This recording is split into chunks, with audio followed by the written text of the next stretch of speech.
We're here. It's an auction mock draft. Yes, 12 teams, 9 categories. We're doing it. It's a long one. Strap in, Michael Bolton. Thanks, Josh. It's Michael Bolton here, and it's time for another episode of the Locked On Fantasy Basketball Podcast. Let's get to it. Let's get to it, indeed. You are Locked On Fantasy, your daily NBA fantasy podcast. Part of the Locked On Podcast Network, your team every day.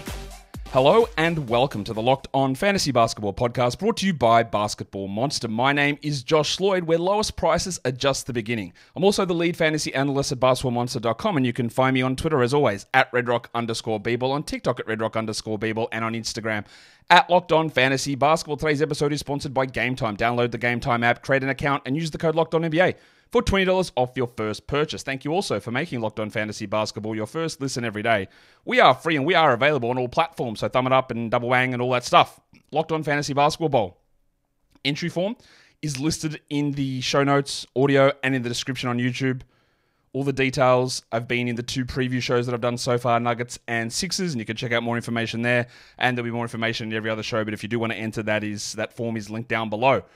Like I said, we are doing an auction draft here, so we're going to get into that in just a second. But I just got to get through this stuff now because today's episode is brought to you by the Game Time app. You are buying tickets for games, apps, events. That's what I'm trying to say. Sports, music, comedy, theater, whatever it is. You love going to live things because it's cool, it's fun, it's exciting. Well, Game Time makes it easier now as well, and taking that guesswork out of buying tickets. Game Time Picks is their newest thing they're bringing to the table. Instead of having to filter through all of the different ticket options that are there, they just get the best ones, and they just put them in front of you. They go, don't worry about these other ones. We've got the good ones here. You just take a look, and that's easy. It saves you time. Like, you don't need to sort through, is this good? Is this one good? Is it bad? I don't know. Game Time Picks figures it out and shows you where the good deals are. They've also got the zone deals where you can save money just by picking an area versus a specific seat. Of course, you've got the views from your seat as well, and you can toggle the all-in pricing on in the app as well, so you don't get surprised by different fees at checkout. All that stuff is there on the Game Time app, no matter what event you're looking to get to. So take the guesswork out of buying tickets with Game Time. Download the Game Time app, create an account, and use the code LOCKEDONNBA for $20 off your first purchase. Terms apply. Again, create the account and redeem the code LOCKEDONNBA for $20 off. Download Game Time today. What time is it? Game time. Today's episode is also brought to you by FanDuel Sportsbook. We have talked about FanDuel for a long time. Of course we have. It's America's #1 sportsbook, and you know that. You've been on there, you've checked out all the different things that they have and the different offers, but this is a new one. We don't have long left on this. About 5 days left, because until September the 22nd, FanDuel is offering all of their customers a great offer. All you got to do, every customer, not every customer has to do it, but you as an individual customer, you get the opportunity to do it. You place a $5 bet and you get a 3-week free trial for NFL Sunday Ticket thanks to YouTube and YouTube TV. And then with your YouTube TV base plan, you get to watch every regular season Sunday afternoon out-of-market NFL game. All you need is that Google account, you need a valid form of payment, and you can cancel that at any time. So go to FanDuel.com right now and download America's #1 sportsbook. And don't forget to gamble responsibly. All right, we are cutting it fine here, getting into the start of this auction. It's a 12-team category league. I don't know what strategy I'm going to go into. Everyone knows my preferred strategy is a balanced build, but a lot of the guys in here, it's all analysts, I believe, in here, they will know what my strategy is. Although, when I do a mock draft for auction against people who follow the show, they tend to look at my strategy and do it more than other analysts. Now, some of these analysts will do it, some won't. So I might be able to lean into that strategy a little bit more, but as with all auction/salary cap drafts, flexibility is what wins the day. Realistically, you've just got to be flexible and adjust to where the pricing sits on different players and if the guy's going over or under. Now, an auction is a harder draft to do as a mock on a video than a snake because you've got to be sort of involved in every bid. I've got to be paying attention. Where's the pricing going? How does this all look? Versus a snake where it's my pick and then I can just wait and it gets to my selection. I make one of 5 picks that I've got on my queue. Doesn't work that way in auction. So I'll probably be talking less during this mock draft than I do in other ones. But we'll probably do 2 auction mocks, I would say, through the season because they take longer to do. And yeah, every auction becomes more of a snowflake versus what a snake draft does, because as soon as a guy gets overbid or underbid, the dynamics of everything changes. The order the guys get nominated changes the dynamic as well. Let's flick into that draft room. I can time this, some would say perfectly, some would say maybe I left it a little bit fine. Trying to get into here and look at the value of these guys. But that's where we are. We are ready to go, and I'm just making sure that all of my settings on my Basketball Monster draft tracker are set and ready to go. We are live. First player is up, getting bid on right now. As you can see on that screen, as I'm still scrambling at my end to try and make sure I get everything set up. Are we going to nominate anyone? Or is it me nominating? No, it's not me. It's Pappy Roy who's nominating someone. So let's chuck someone out, my guy. He's going to chuck out Victor Wembanyama, and I can tell you now I'm not going to be bidding on Victor Wembanyama. He is going to be going too high. I just think that that price that you're going to have to spend on Wemby is just going to be, it's too high. Now, as you can see on Fantrax, you've got this little thing in the middle here, this bid button where you can use the plus button, or you can just type in a number to hit the bid. You got the timer right up the top of the screen telling you where guys are going and the value on those things. So that's all sitting there too. Just checking where we're at with this. Yep. All right, Wemby's going at 84. It's too expensive. Like, I think the price for what Wemby brings is okay.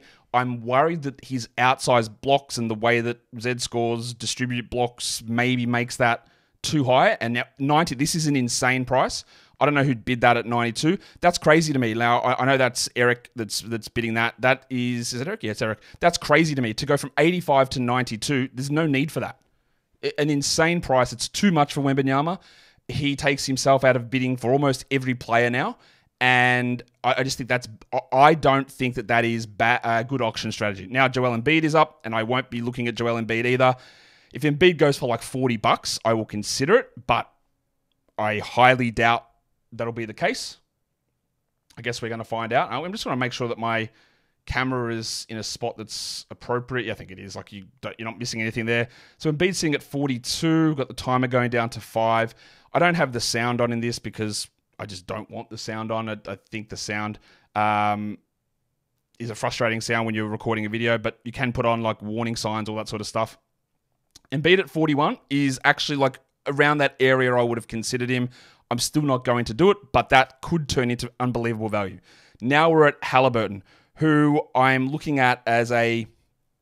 where am I looking at Haliburton? As a $50 player, sort of. I don't think I'm going to be in on this, but we'll see. I'm just going to... You know what? This bidding is just taking too long. What are we doing? $40, Haliburton. Come on. Let's just get the price going. I'm not waiting around for this nonsense. Get up there. All right, let's see where people go on Haliburton now. I think that a value on him is fair at around 45, 50-ish.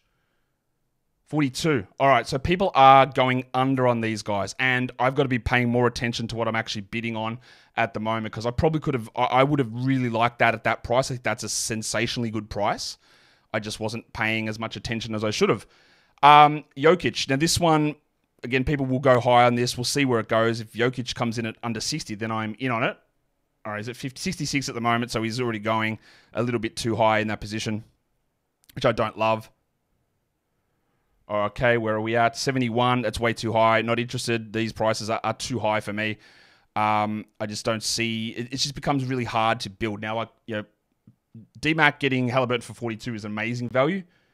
Jokic at 78 is too high. Wemby at 92 is too high. That is, like, we're talking almost double the price of Haliburton. And to me, that is just not how we should be considering to spend this money.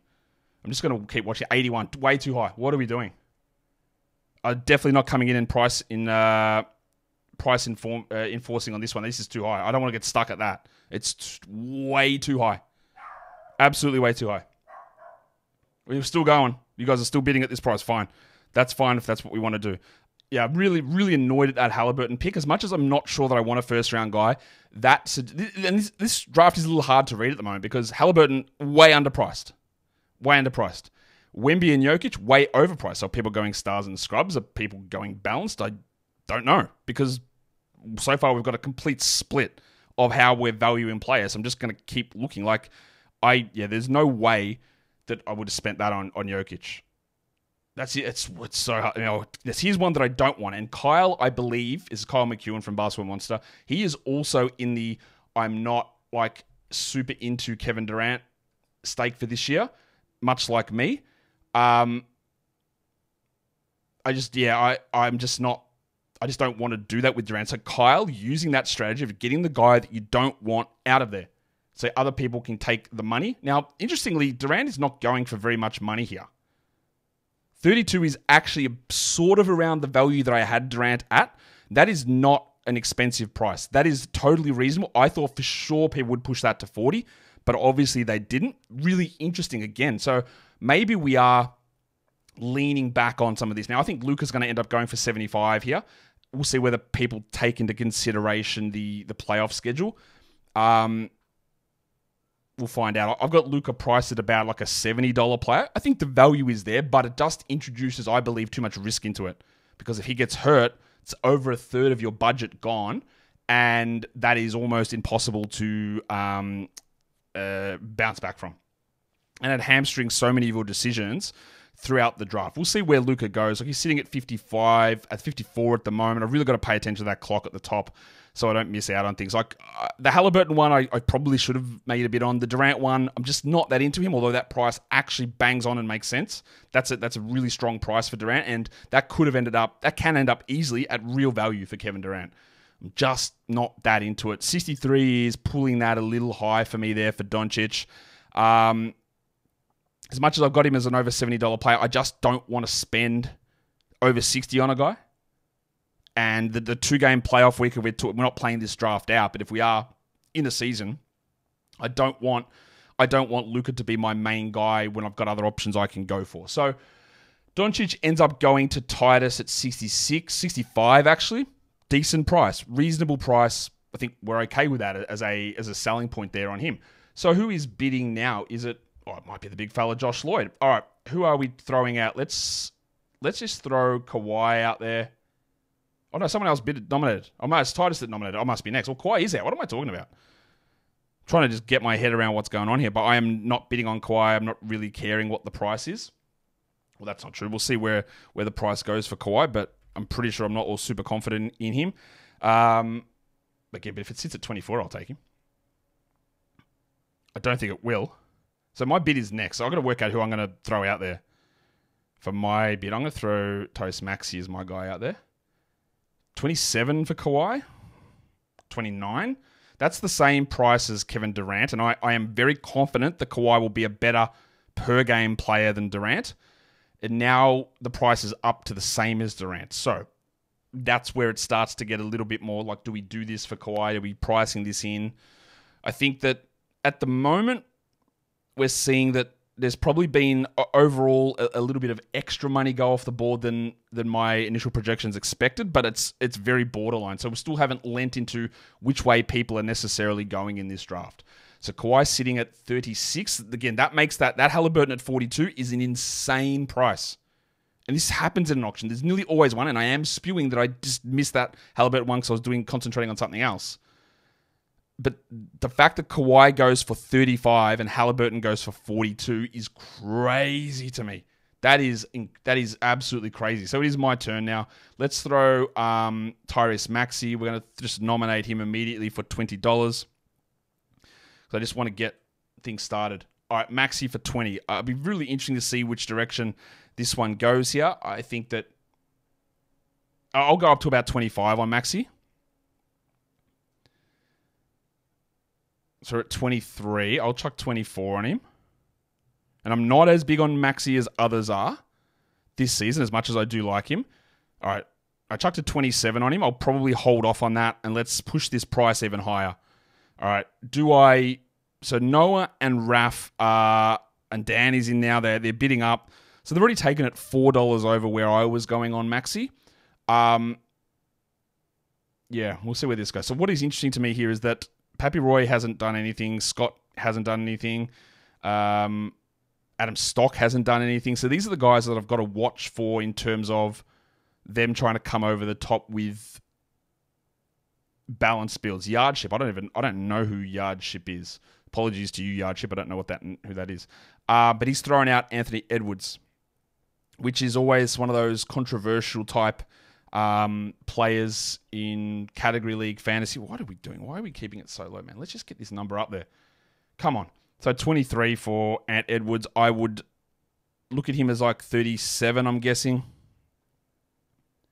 Still, like, I think he's an interesting player, Ant Edwards, and there's a group of people who are, man, there's no way he is going way too high. He's a third-round player. Then there's the group of people who are like, I'll take him in round 7. Pick 7. Whereas I think the realism, the value of Ant is probably in the middle there, which is the case with a lot of these things, isn't it? Is that like the idea that he's a 4th-round player because a straight 9-cat rank told you that is, I think, foolish.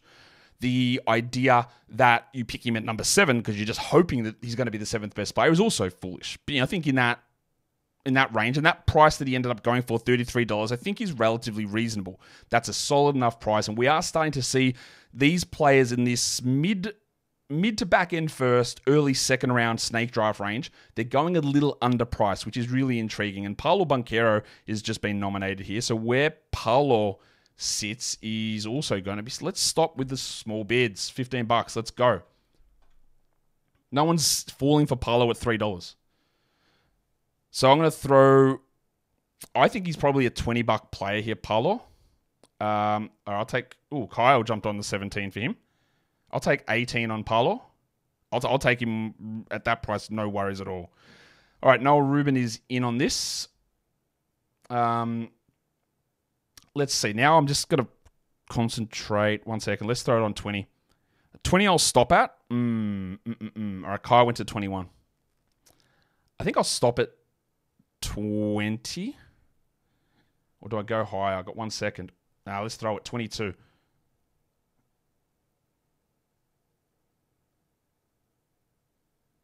I think I'll stop at 22. All right, got him. All right, we're off. Paolo Banchero, $22.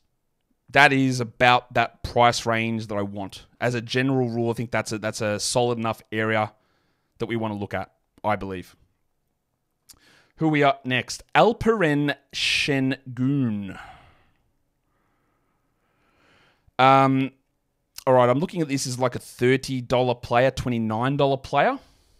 Let's just get in on these. If we can get in for 22 or 23, we'll do it. I won't, but I'm just going to fire this and bid it up. I want to get just get the ship rolling.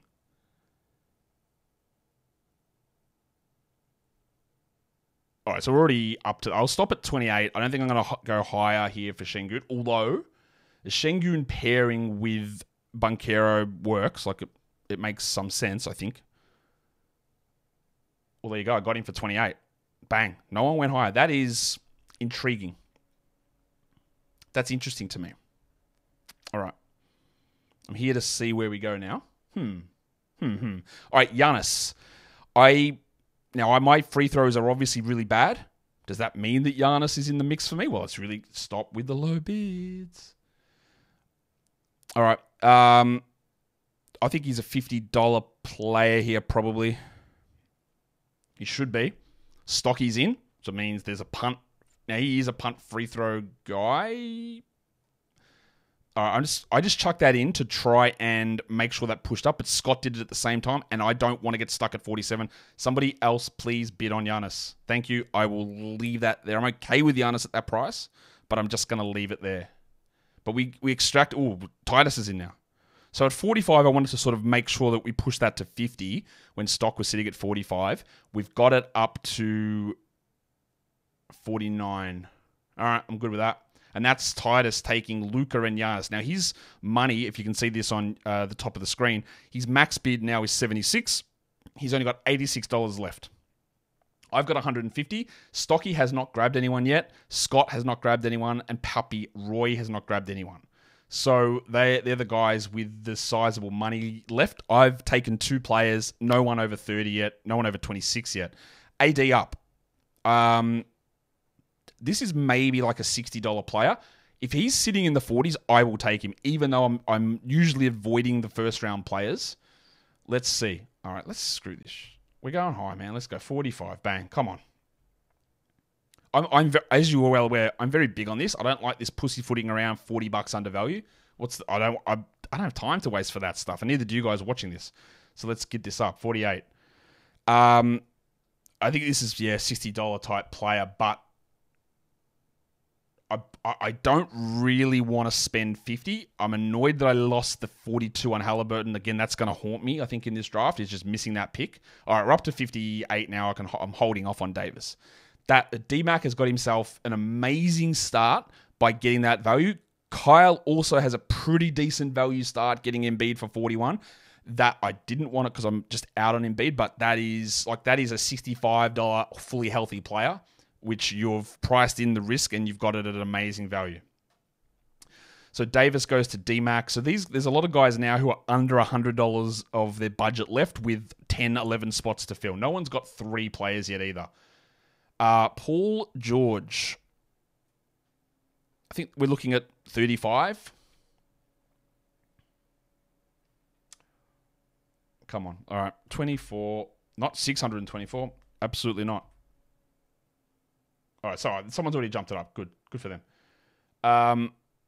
George is one that my projections really like the value of him. I'm not sure I feel as confident in it, but I still like him quite a bit. I'm not going at 31 here. Someone else can take that. I'll take Yardship's money off with his 31. Which is also a key auction thing. This is the first auction that I've done this season. Not that I'm rusty at it necessarily, but I think maybe it's the first auction I've done on Fantrax for a long time as well. I'll just use that as an excuse for missing on that Haliburton value, which was obviously insane. It was crazy. Trae Young. So we're getting all of the first round guys. It seems people are really pushing these guys out early, which is an interesting strategy. This is a $40-ish player, I think, Trae Young. Guys, come on. I'm not even going to sit at 21. We've got to go higher than that. Does Trae make a little bit of sense on my team? Not really. I mean, a little bit, because he helps my threes. I don't want to go up to 38, though. I've got to think of a guy that I want to throw out, that I want to get some money off the board that I just don't think I'm super interested in. I don't know who that player is. I'm just going to randomly throw DeAndre Ayton out, I think, when it gets to my turn.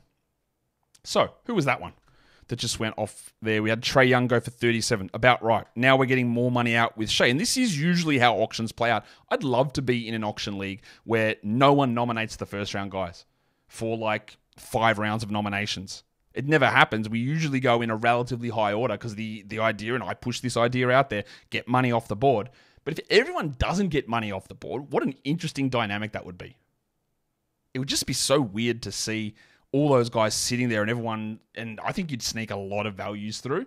But yeah, it's a pipe dream. Getting 12 people to all do that without some prearranged idea would be pretty tough to do. Pretty weird, pretty low odds of that shaking out that way. Shai Gilgeous-Alexander, I think he's going to get overpriced here. Yeah, look, he's pushing up to 60. Shai's assist rate should rise. His usage could rise this season. There's fluctuations in his defensive stats, which is some level of concern. Now he's up over 60, which I'm not going to do that. But look at the gap between like what Wemby went for, 92, Jokic 83, and then Lucas 65, and Shai's going to go for 63. That's why I don't want to spend up on Wemby or Jokic at those prices. They are crazy to me because you're getting the 3rd or 4th best player, depending on how you want to look at it, at 60 odd. You've got Giannis at under 50, who in head-to-head leagues people would suggest he's the 5th guy. Like even $11 difference between Giannis and Davis is a crazy difference. So Shai is gone to stock at 65, the same price as Doncic. Not bad value, about the right spot, but look at the comparison. $20 almost to Jokic, almost $30 to Wemby. That is a crazy number. Who's nominating? Is it me? No, it's not. It is Larry Markkinen by Kyle. Now, I have very, very big concerns about Markkinen and staying active and upright towards the end of the season. I'd bid 20 on him, but I won't go higher. Let's just throw it up at 20 now. Let's just get it started.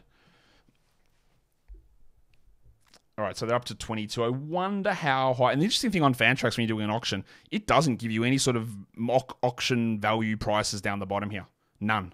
That's an interesting little thing that you don't have to look, what's the average here? What's the projected number? They don't provide that at all. Not that I necessarily need it because I've got my data on these guys. But for others, that is a very, very intriguing setup that you just don't get a price there. So marketing goes to Scott for $25. So Pappy Roy, no player yet, and that is it. Honestly, usually we have to wait longer in a draft to get down to that level of, or that amount of players left. Or that amount of managers with full money left. Tatum. Yeah, I'd spend 35 here. I'm just not as big on Tatum as others are. I'd probably push to 40. I just don't think I will. But I'd probably go to 40 to be fair. I think I'd go to 40. I won't. Well, I'd value him at 40. I won't go to 40 on him. I was not expecting to land Şengün. So that wasn't how I was planning it. And Paolo, I probably went 1 to 2 higher than I wanted to. But again, I'm okay with that. Now we're at Tatum pushing into the 40s, which I love to get that $40 off the board. Love that. I've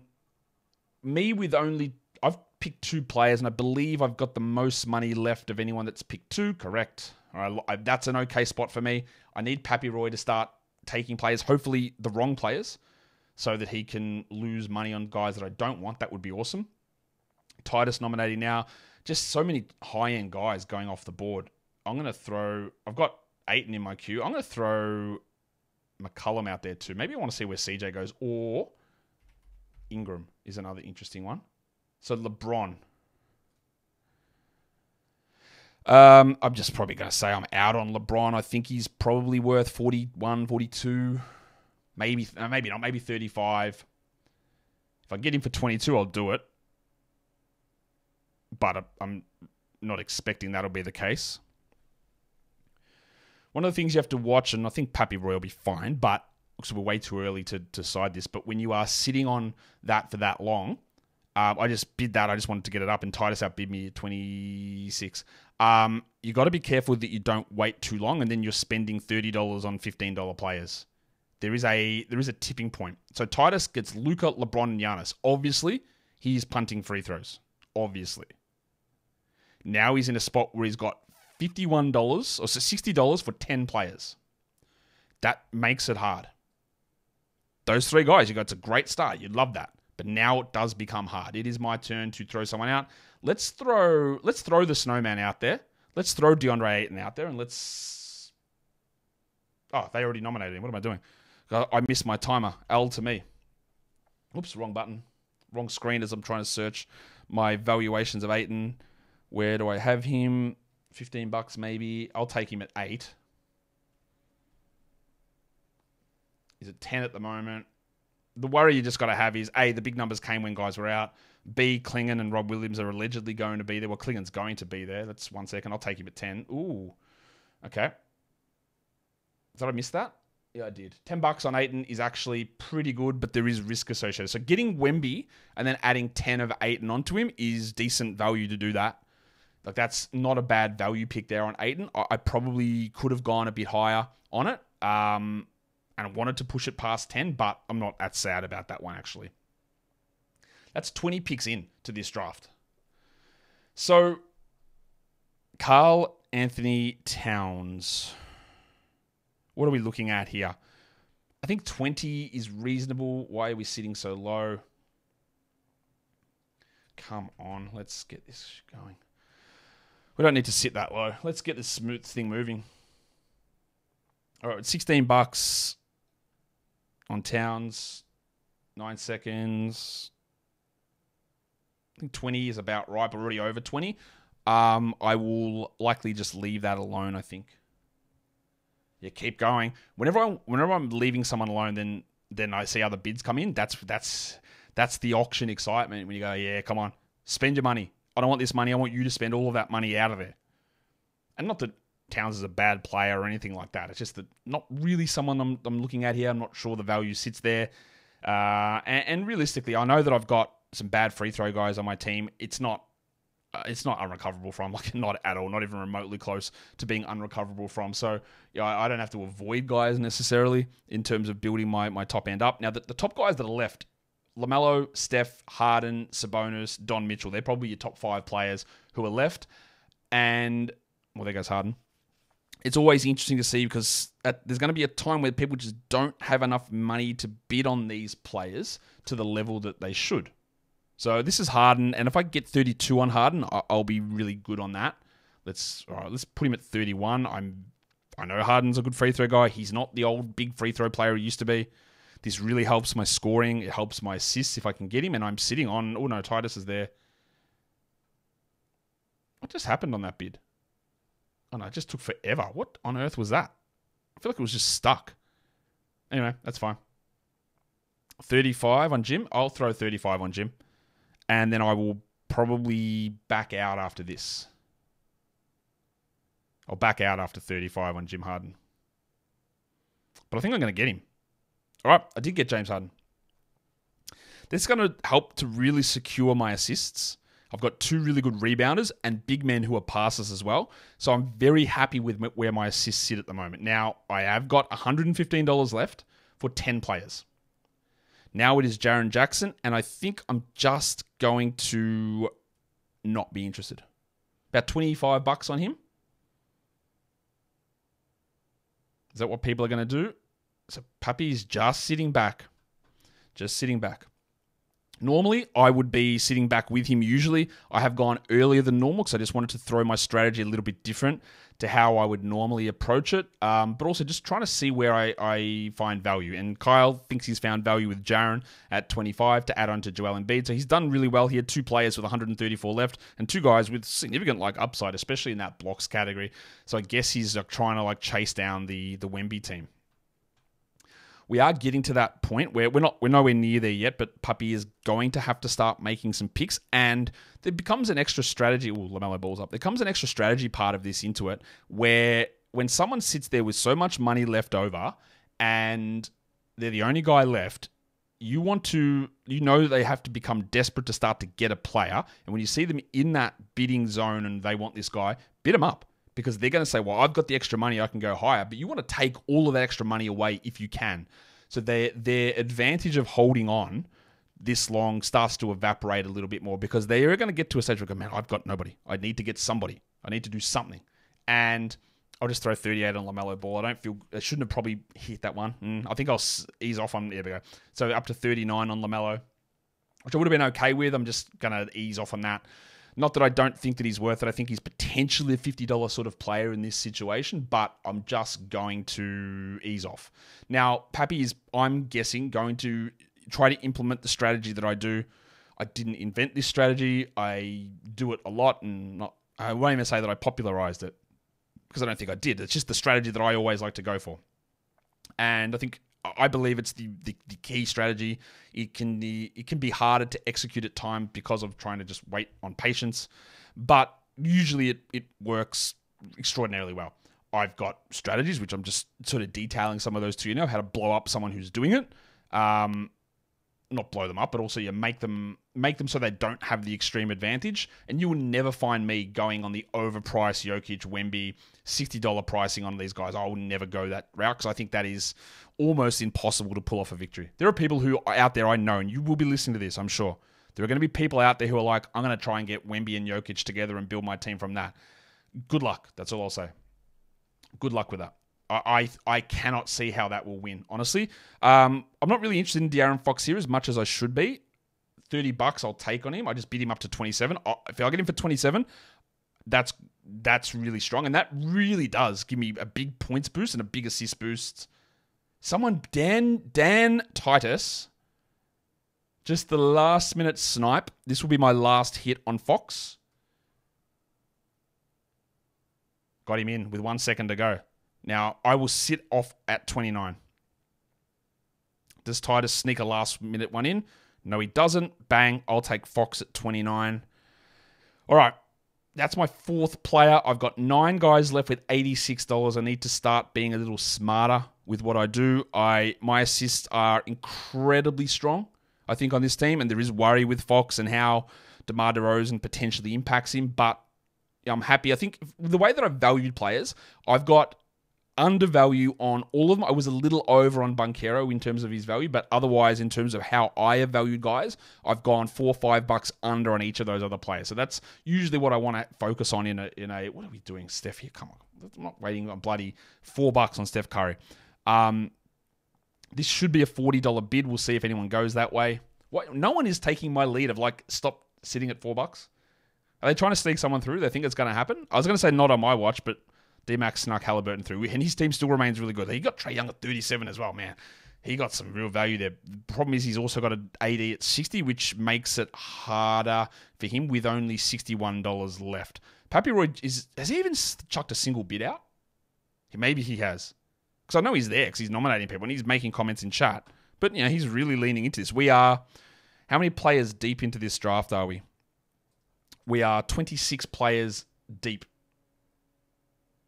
What did Steph just go for? 37. Reasonable. Pretty reasonable. Who got him, though? Scott Cal. Oh, no, it wasn't. It was Titus. Titus. Wow, you've got 4 guys now. He is in real strife now, Titus. He has got 9 players, $23. So we're up to Domantas Sabonis. He should be a $40 player. All right, come on. What? Let's go. Let's wait on... I'm not waiting on this shit anymore. Come on. Bid him up. I don't want to go... My highest player is 35 at Harden. Okay. I wish I had have held off on Harden there. I think the value's okay. It's probably just not quite enough. Sabonis at 27 is insane value. That is crazy. How did I let that slide through?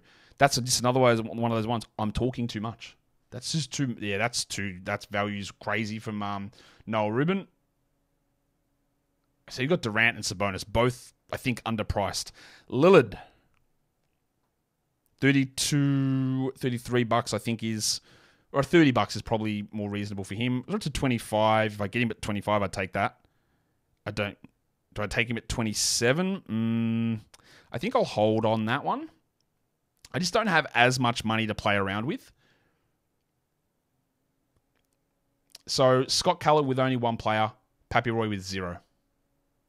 Lillard went for 26. I could have gone 27. Noah Rubin getting another older player with Durant and Lillard there, underpriced, getting Sabonis. You think he's doing pretty well with that value idea. Jalen the Burner Brunson. Should be 30. I think there'll be enough hype around him for 30, but there's also there's the anti-hype on Brunson of well, these guys are coming back. Will he do the same as last year? Then there's the guys who are I think he's got another level. I'd expect Raf Johnson to get in on this one pretty high. We'll see. He's got, I don't know if he doesn't have the money. He's got $44 left for 10 players. He can only bid 35, so he won't be getting heavily into this. Oh, no, he is. Oh, he chucked 27. He's trying to go all out. Everyone, leave Raf to do that. I know 27 is not that high for Brunson. I'm not going to bid. I just don't want Brunson here. Oh, okay. So he's got $17 for 9 players. He is out. Titus is basically out as well. They can't really do anything in this zone, which is, again, another type of strategy. They are done for the vast portion of this mock. Scott Barnes. Sorry, my bad, not Don Mitchell. Scotty Barnes up. This is like a $35 guy. I don't expect that he's... 15.22. We're definitely not bidding that much up. We're not waiting on these other prices, though. Noah up to 23. Noah's in on every bid. He's the reverse Puppy Roy. Just not ever bidding. Puppy and Noah's in on every single player. Adam Stock. Oh, Stock got Towns to go with Shea. Okay. Ruben at 28. Stock pushing Barnes. I think Barnes has got to... Yeah, I'll take 30 on Barnes. Oh, it's 30, is it? I'll take 31 on Barnes. And I'll probably back out there. I don't want Stock to get him, though. I think I'll back out, though. Oh, someone else. Oh, Pappy, there it is. Welcome, my guy. Pappy Roy making the bid, 33. Now, if he's actually in on this, surely, yeah, Stocky, come on. Let's get a little bit more out of it now. I'm definitely out on Barnes now. Let's get somebody else involved here. I need to really now turn my attention away from assists. I've got massively strong assist players. Massively. I need to work on... Now, I said about my free throws before. My team's up to projected 78 from the line. So I've fixed the problem already. And there it is. Pappy Roy, first player off the board. Scott Barnes, $35. Reasonable value. Reasonable value. Pretty good zone. Siakam. Okay. I think he gets overvalued a lot. There are ways that he can help very clearly. I think he's like if he goes for 20, I'm out. If he goes for 16, I'm in. I need to... Yeah, my free throws are... Man, and my field goals at 47. Like, I'm sort of sitting mid-pack in percentages. So I need to get... Now, what do I do? What category do I look to say is my weakest? At the moment, it's probably blocks or field goals, but I can get those with one player together and boost them up. So maybe I just keep looking or ignoring free throws. Or maybe... I'll say maybe Siakam helps, but he doesn't really, does he? And he's at 20, I think I'll leave that. Not that 20 is a bad price. It's probably about bang on. From the top guys that are left, we're still really... It's just Don Mitchell and Kyrie as the top players left. I'll throw Mitchell into my queue because at some point I'm going to want to get him out. Whose bid is it now? Oh, it's me. Let's throw McCollum out there.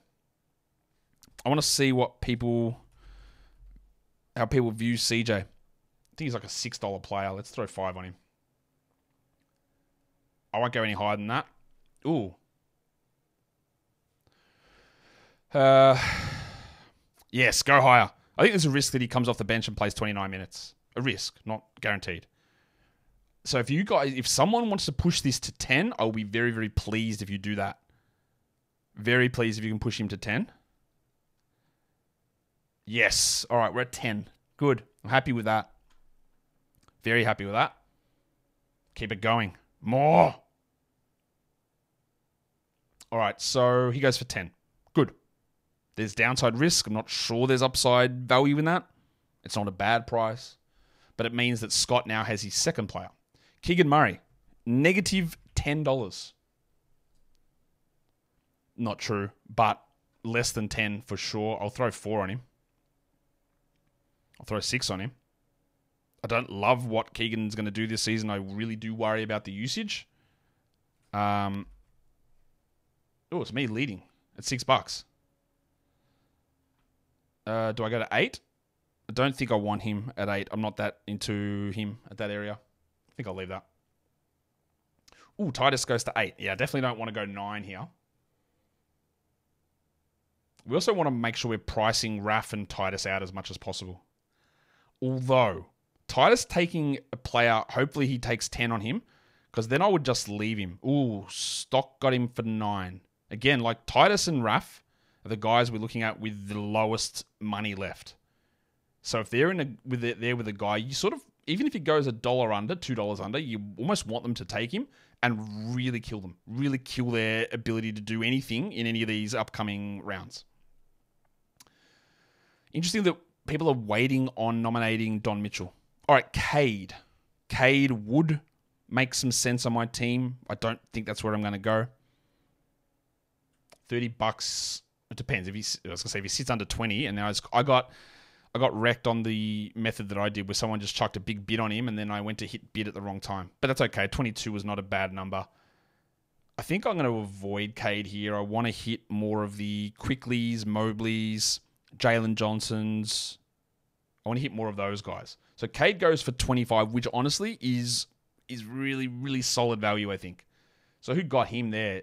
Noah. Noah's got 5 players. He's got $71 left. That's really good management. Kyrie, not interested. Not taking him. 2-game playoff week. Yeah, if he's under 30, then I will be in. So I'm going to monitor. Come on, what are we doing? We're not bidding $2 on these players. Thank you. Someone jumped him up. Good for you. 21 is all. That's actually pretty valuable. Now we're up to 24 for Noah. That's getting to the stage where I might want him. Okay, Scott at 25. You guys just keep. Scott's got the money. I want Scott. Scott is also, as you'll notice, he's got a $10 McCollum and a $25 Markkanen. That is the balanced build idea. I don't like the 2 players he's got. Markkanen injury risk, McCollum bench risk, but that process of getting those cheaper players is what he's doing. Matty G is doing it with his Kawhi and LaMelo, obviously leading in on injured players. Not sure you got enough value to take both of them, but that's like a very interesting build.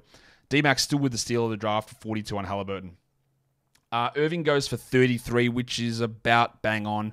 I think now we're at the stage where when Don Mitchell goes, it's... Do we just leave it? Maybe I'm going to leave Don Mitchell. I don't know exactly what to do with that. DeJounte I'm going to throw into my queue. Or no, we're not going to leave him because Don Mitchell is up now. This is where I think we should be sitting at like 35. I had Harden at 35, maybe 30 on Mitchell. Oh, it's going hard. Everyone's going hard here. I do worry about the Atkinson minutes. I do worry about the knee. I do worry about steals, variability, and regression. If you get him for under 30, it's great. He's like a $35, $36 player.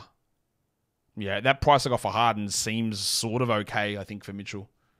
Yeah, so they're going higher than that. And this bid is really flying up. Really flying up. One of the faster bids we've seen recently. Where's Don Mitchell still in my queue when he's been nominated? Get him out of there. I don't need him in my queue anymore if he's been nominated already. Ooh, we're pushing 40. That's good. Does Fred VanVleet make any sense for me? Not really, actually. Not really. Who's a big that I'm going to get, though? I want to... Well, Chet and Mobley are going to be interesting ones. 41. No, $40 for Mitchell. Good. Keep that money rolling. But almost the same price as Haliburton. This is what I mean and higher than Trae Young is crazy. But he was the last of those top guys left, and people are just spending up. This is what I mean when we talk like it's hard to talk auction when we're doing shows and the dollar value of players, because Trae Young at 37 and Don Mitchell at 41 makes no sense. All right, these value at 27 for Sabonis and 25 for Markkanen is insane. Jalen Johnson. I think a lot of these guys are going to really blow their loads here. I think Jalen's probably $22 player. He's already above that. Not that I dislike him at all. I worry about the way the late season regression hit. He's already playing big minutes. His usage will rise, but I worry, is the shooting real? Because his free throws and threes dropped a lot. And I don't like Kyle's going to get him here at 24, which is about right. I think it's, that's good. 24 is about the right spot. I don't have any real negativity associated with that. I want to get Mobley. Noah's nominating. Noah's got 5. That's the most of anybody. Kingy set this up weird. I don't know why he did this. He set it up with guard, forward, center, then 5 flex, which is fine. Like, I don't mind it as a setup, but obviously it's not how default leagues run. Interesting setup from him. I need a forward, and then I've just got all flexes. Chetty Holmgren. If there's value here, I am in, but there won't be. $26, I'll be in, but look, I've already gone higher. There's no way. Chet can definitely play more minutes than last season. He should get more usage, but do we worry about field goal, rebounds, blocks dropping? I guess. I'm down on him in terms of people thinking that he's a first round player. Second round or look sort of okay. This price is, like, my projections actually have him close enough here, but that's still, a bit up, higher, more. Let Rotomancer take him and take all of his money, because he took Wemby for 92. Let him have him. Someone want to bid up? All right, no. All right, so he got him so he's got Chet and Wemby and Ayton, so obviously all centers. The problem for him now is he's got $62 for 10 players. He needs, like he is going to struggle for guard stats. Devin Booker. 30 odd, 32, 33. Probably not the direction I'm headed here. Maybe. I think I've got enough assists that I don't need to worry about this. The scoring will be interesting. He's not the highest volume 3 player. So I'm probably just going to leave. He's already up to 35 again. Like, that's Trae Young price. He's at 34, so he's not quite there. But the pricing is like Maxi at 32. Like, this is just wild variations. Booker going for more than Ant Edwards is not something I thought I'd see. Just some wild pricing, and again, why it is hard to talk auction when we talk general valuations and strategies of players, because these ranges are out of control. They're so different. Devin Booker, $37. That's okay. All right, let's go. Ja Morant. Another one of those guys that can sometimes be hid in the points versus category versus I'm strictly adhering to the D-line right better than Giannis Antetokounmpo ranking system, and that pushes Ja down. Obviously, I'm not adherent to that idea. $20 for him, I would absolutely love. Can I do it? Don't know. I just put 14 on him. Even though I'm telling you that I probably don't need more assists. I'm just trying to accumulate value. 3 seconds, 2 seconds. Yeah, I'll take 16. I hit 16. Why did that not register? Oh, because I'm in the front. What the hell is going on? That's why it didn't register. So we're up to 18 now. Noah Rubin bid 18. I can... Yeah, do I though? There is real value here. I think I might leave it and try and get... If that value is going to sit around, I think it's going to come to me in other spots. Very interesting. Ja goes for 22, which is, I think, very strong value. That's Noah, again, accumulating really strong picks. DeMar DeRozan nominated. I don't want this. Again, of course, unless he comes in at like $15. Which I'm sure he won't, but I'm just going to bid up to see that people think that I want him here. Let's just try this strategy. I'm just going to go super hard and bidding on guys. Let's go. Come on. I don't want him. I'm sitting at 14. I'll definitely take him for 14. And this will be my last quick bid. All right, now I am out. You guys can take the rest of this. I know Kingy is... I think he's broadcasting this draft live. He is not in the draft. He's broadcasting it live. So it'll be interesting to see how he's viewing things as it plays out. DeRozan at 19. Fair. Wonder how many people are going to be in on Tobias Harris here. All right, so we have gone DeJounte. DeJounte's an interesting one, whereas I've said this before, I've thought I'd be lower on him, but I'm not. I thought the usage would kill him, but I think his assists go up. I think his rebounds go up. I think he's going to handle the ball quite a bit. And I'm surprised that I am as high on him as I am. If I can get him for under 26, I am absolutely ecstatic again. Don't need a guard, so Josh, can you stop doing this? But the value's there, man. Like, I think last bid, I'm going to stop at 23, even though I've got him valued higher. Or do I just... The value's so high, man.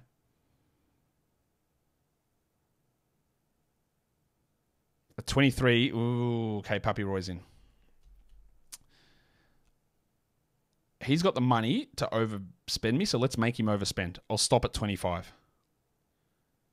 Let's make him overspend. Not overspend, but just take an extra $2 out of his pocket, or I get DeJounte for 25. Oh, there we go. All right, you can have him. Or do I go again? Josh, restraint. Someone else. Anyone else? Jump in. No. Okay. Okay. I like it. It's good value. Wasn't really where I needed to spend, but yeah, look, probably regretting that a little bit. Just a little bit. I want... Drew Holiday. I don't want this at all. But sitting at $4. Yeah, really interesting.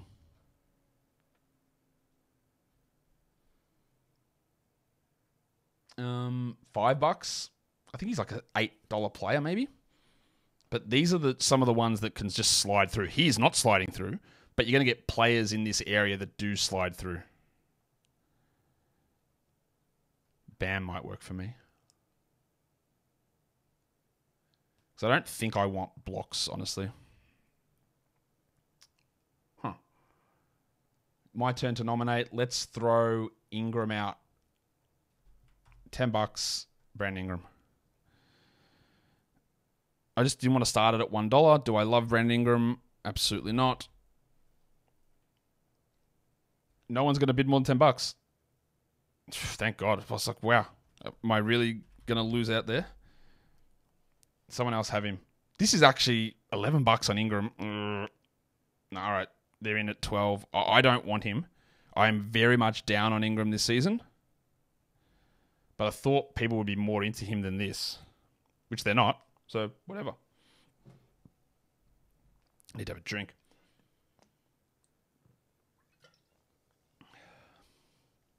All right, so Ingram goes for 12. Now it's Miles Bridges, who I'm also a little bit lower on than I think consensus. The idea is that LaMelo Ball will return and help his percentages, and that's maybe true, but will Charles Lee play him 37 minutes a night and give him the most usage on the team at 27? Probably not. That's my guess anyway. So I think $10 for Bridges is fine. If I get him for 6, absolutely, let's go. And I need that forward. So let's see if I can sneak him through at 10. I'm sitting at 8 on Miles Bridges, which is where I think the right spot is. So Kyle went up to 9. Is 10 on Miles good? It is. It is okay, but it doesn't strike me as insane value, so I'll leave it for now. Everyone's got 2 players now as well. D-Mac team's still looking... Haliburton and Trey, I think, is really good value. The problem with him now, he's got only $61 left for 10 players. Now, not that I've got 86, and Yardship's got more, Stocky's got more, Pappy's got more, Scott Caller's got more. Kyle's got more too. Are we still bidding on Miles Bridges? I thought that was over. $13, Miles Bridges. Good, too high for me. Don't like it. Not interested. But Stocky rounding out his forwards with 2 cheap guys, Murray and Bridges, solid enough. Okay. Emmanuel quickly. Hopefully, if it's under 20, I'm just going to do it, even though I don't really need his guard skills. But he's like a mid-20s player, I believe. Or do I just ease off? Let's take not... Oh, okay. So we have gone to 20. All right. This is reasonable price territory for quickly. I'm probably just not going to get in on it. See, I've obviously only got 2 guards, but both of my forwards are big assist players, or forward centers. So Matty G takes quickly.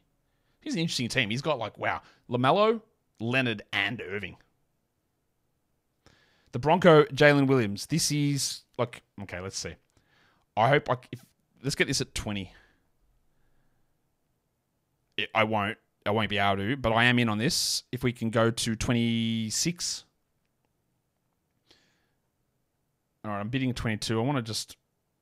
So Scott and Kyle. D-Mac was in at 19. He's out. Scott is still in at 23. He's got more money than me.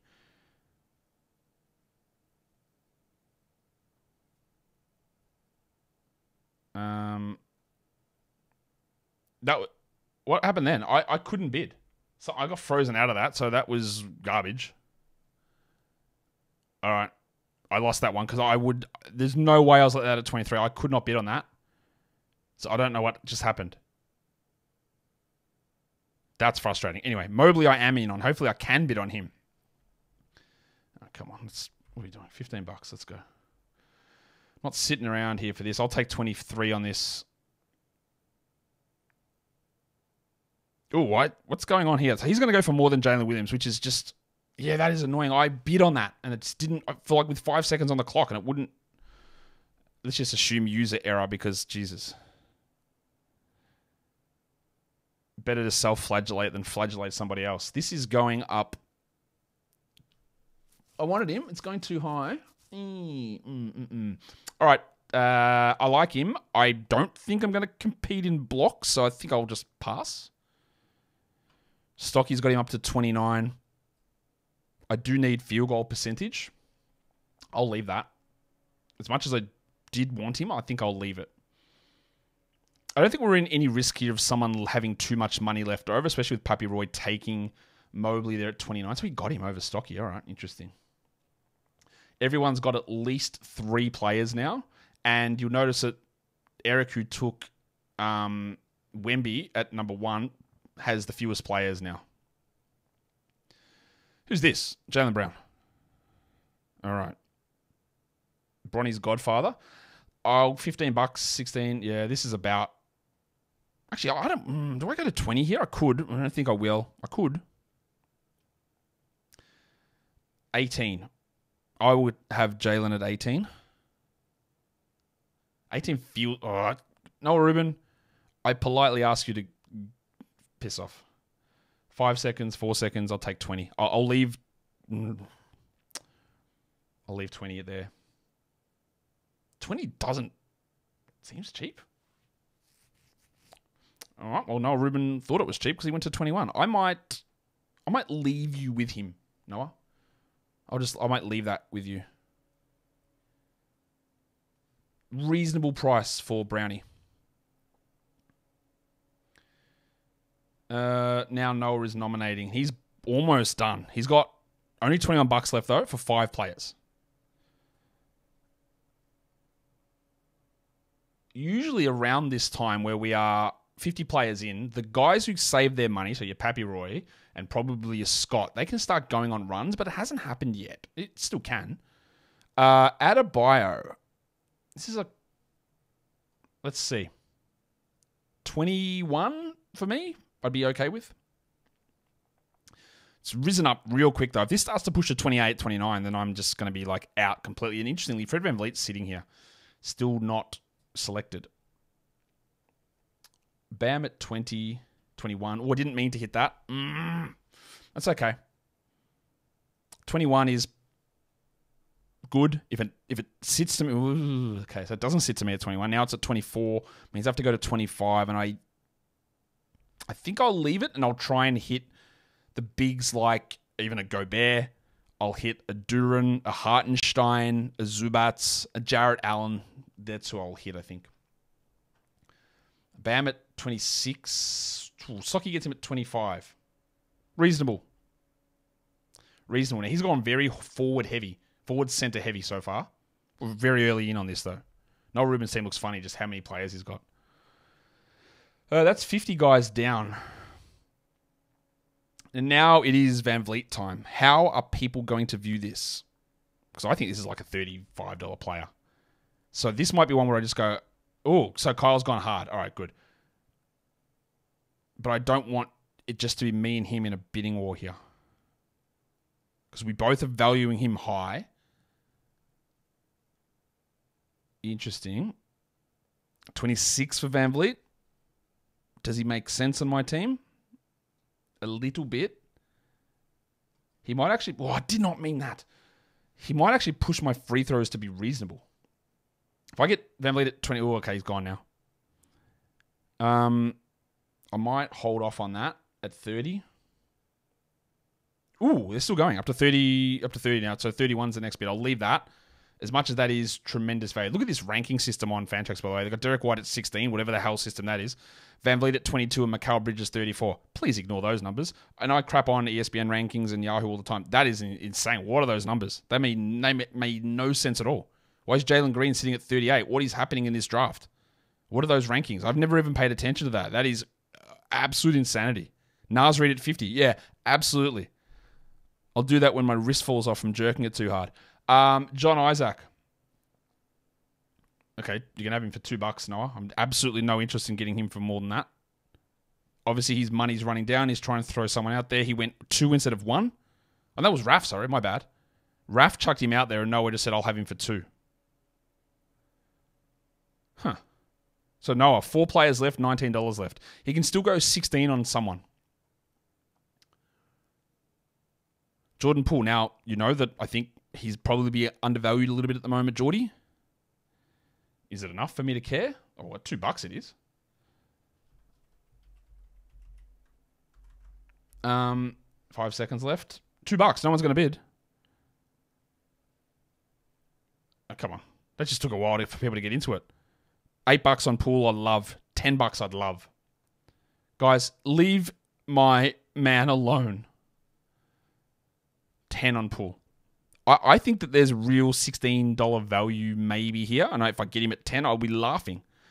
And I won't be spending any time on it. 12. Let's leave it. I think there's actually value in that though. Damn, it's rough. All right. I wonder if there is Toby Harris love in this draft. I'm trying to just view the names and see Jalen Green. All right, I'm pretty much out here. I know that Raf's going to be in, but he doesn't have the money. He can only go to 9. But Raf will be interested in this at least. This is not for me. At $4 it is, though.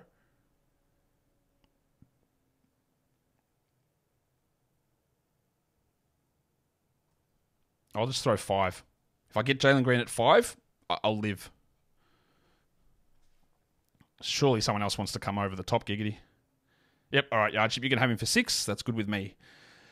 Still a lot of interesting mid-rounders left. Jordan Poole, Bradley Beal, Brandon Miller, Toby Harris, D'Angelo Russell, Cam Thomas still out there, Desmond Bain still out there. The Bridges, one of them is gone. McHale's still there. Derek White is still there. Pappy Roy's still got over $100 left, and I think he is the only one. Oh no, Scott, 105. Now, Scott's done pretty well here with Poole and Jalen Williams as real values. DeRozan at under 20, yeah, that's pretty strong. His team looks good. Julius Randle, okay. If I can get this at 10, I'm absolutely laughing. I'm gonna pair Paolo with his mentor. Should add Kyle Kuzma into that list as well. 11 on Julius Randle is absolutely okay with me. Stop bidding him up, Yardship.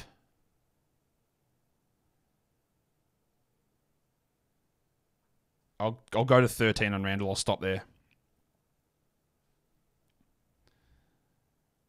I'll stop at 13. All right, another forward. I got him for 13. Helps my rebounds. Helps my assists out of position. Free throws still sitting at 78, which I'm good with. Field goals at 48, which I'm okay with. Still room to improve those. I've got $73 left for 8 players with a max bid of 66. I'm obviously not bidding $66 on anybody. That's my nomination of Brandon Miller, who I just didn't click, but I had him in the queue, so that's okay. This is, let's target $10 here.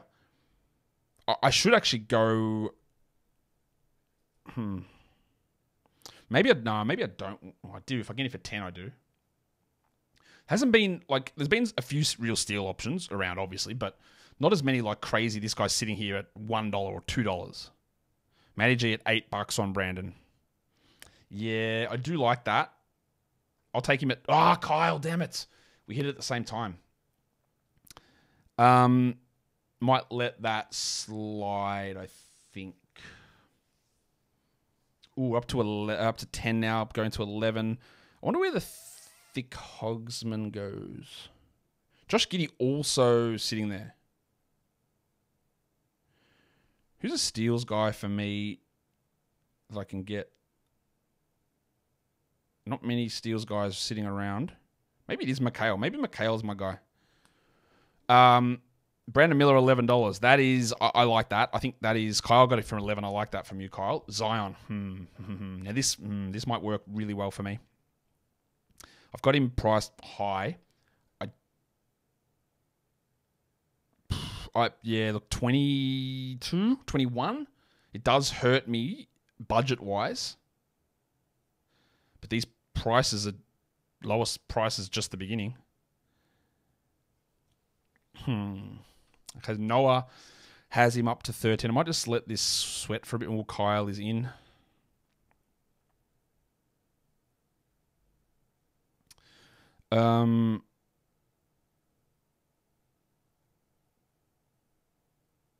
Ooh, 17. I might... This will really boost my field goals. 18 for Zion. I think I might pull out there, giggity, unlike Zion. Well, Pappy took him to 19. He can outbid me. I'll take to 20. Hopefully, Pappy, just go again. Go one more. Go one more.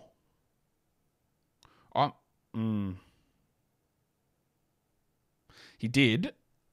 And now I'm going, do I go one more? I think I don't. I think I don't. I'll leave it. So $21 on Zion Williamson. So we're seeing some values appear here. And Puppy Roy waited back. Not sure how if his team's going to end up being great or what it's going to be, but it's it's not looking bad. So like Noah's got the balance build without actually waiting on getting the balance build, which is an interesting way to go about it, which is fine. It's really about value, honestly. D'Lo. Got to really watch this. This could sneak through, I think. Maybe not. $10 and I'm good with it. Give me 10. I say 10 knowing that I've got him valued at 15. So we'll see how high we push it. Obviously, if LeBron does get hurt at age 1 million, then Russell's value through the roof. And that's I'll go to 13 and I'll sit on that. I'll wait off on that on 13. Because I still got Beal, I've still got Harris, still got Thomas, McHale. Am I getting him at 13? Wow, did not. Nah, Scott jumped in at 14. All right. Okay, I'll leave that now.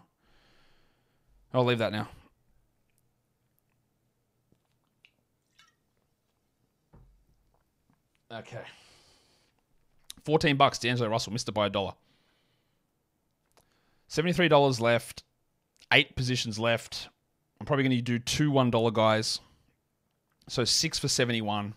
About $12 each around.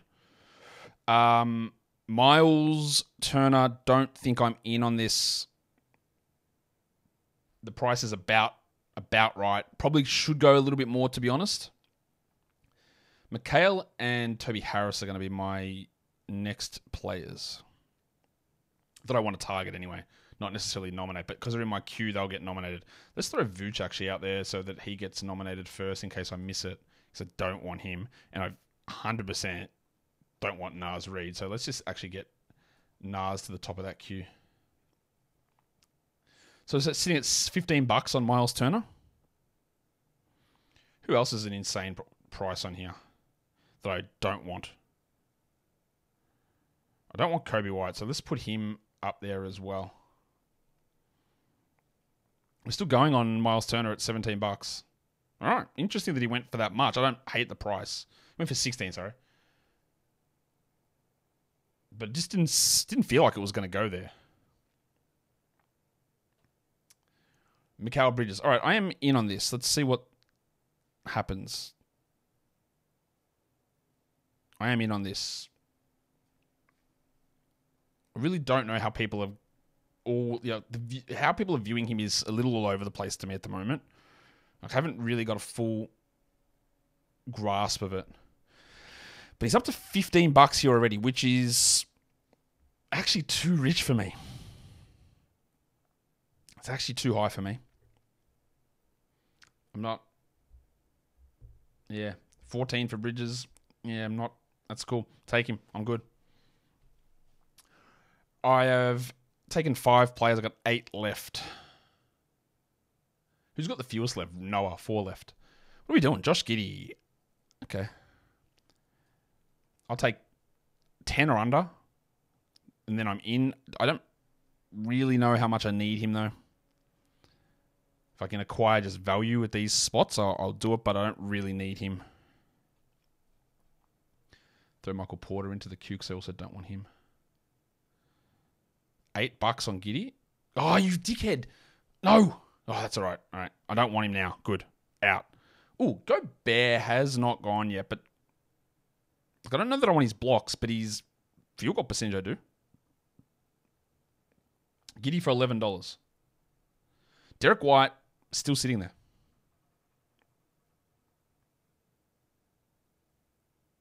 The 16th ranked player, by the way. Sorry, my bad. Derek White. Vooch. All right, that was one of my throw out there options. Let's see where he goes. I'll be, $7. I'm sitting at 6. I don't think I go any higher. I just want people to think that I'm going higher, but I'm not. Why's Derek? Although, $8, Scott, for Vooch. Yeah, that's good. Probably should have been in. James Butler. Under 20, sign me up. How bad are people going to fade him here? All right, I'll just throw 11 on him. I just want to get this moving a little bit.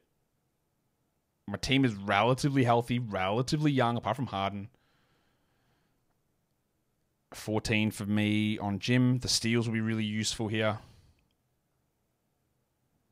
Scott's still got a lot of money with his 6 players left.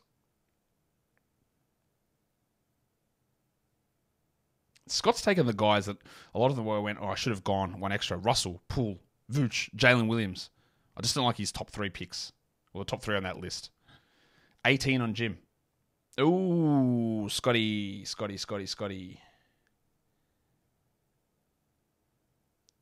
20 was my limit on Jim, wasn't it?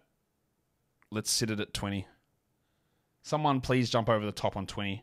I'm not sure I want it anymore. Yeah, okay, good. Just second thoughts, regrets.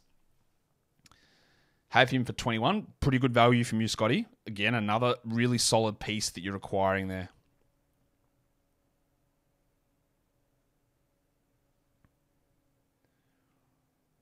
Okay.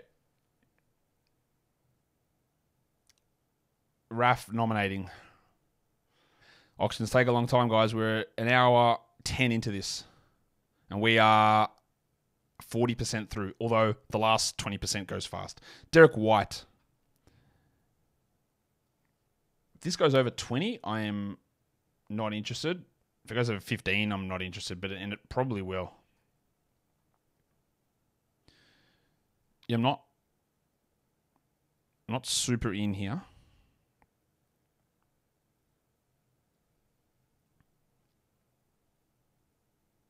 I'll take 14 though. I need to get my field goals up. Zubats is going to be a key player for me. I think others might do that though. Toby Harris is going to be strong for me. Duran is a real option for me actually. Derek White at 8. 17, you can have that. 17 to Rotomancer. Eric adds him to that core. It's his 4th player. He's got $45 left for 9 guys. That's tough, man. It's tough. Not my nomination. No, it's Kyle's got a couple before me. All I've got left is flex spots now. Des Bane. All right, so he's been sitting at the top of my list for a while here in terms of just the value of players left. I think he's a $20-ish guy.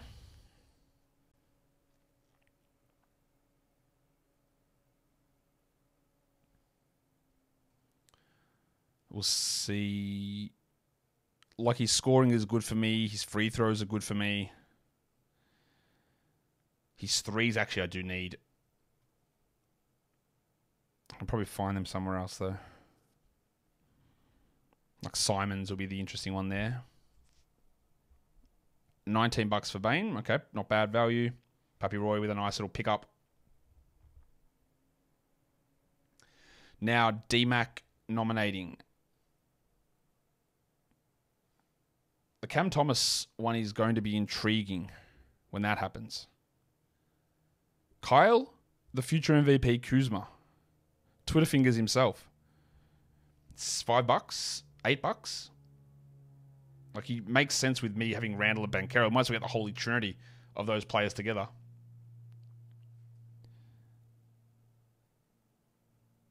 I'll leave him that. At 5, that's enough for me on Kuz. Am I going to get him for $5? Wow, okay. $5 for Kyle Kuzma. That's fine for me. I'm actually pretty okay with that. That's not big investment at all. $5. Hardly anyone's gone for that price. Apart from Isaac, is that the cheapest guy? Maybe. Franz Wagner. I've got him actually rated really highly. The steal numbers for him can be okay. Does he slide through? I've got, 66 spots, $5 is what I'm working on at the moment, about $12 per player. So he's sitting here at 13 Franz, and that works okay. Like this, that's more than I thought Franz was going to pop off for. Might back out of that. I didn't think Franz was going that much. Well, I didn't even realize Dan Titus has got $9 left for 8 players. He can only bid up to 2. That is full stars and scrubs. Doncic, Curry, James, Bridges, Giannis. A lot of old and injured guys there. He is the most cash-strapped now. We're still bidding on Wagner for $19. All right. That's cool. Not for me. Oh, I'm nominating. Let's throw Naz Reid out there. I want to see if anyone bites heavily on this. $3 on Naz Reid. Okay.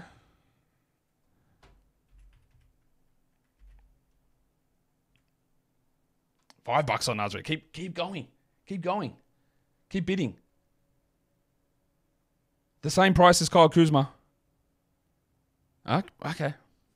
All right, that's fine. Good. My plan worked. Get some extra money that I wasn't going to spend out of there. Nick Claxton. Should be $10, $11 player. Are my blocks worth it? They're not very high. He will help, but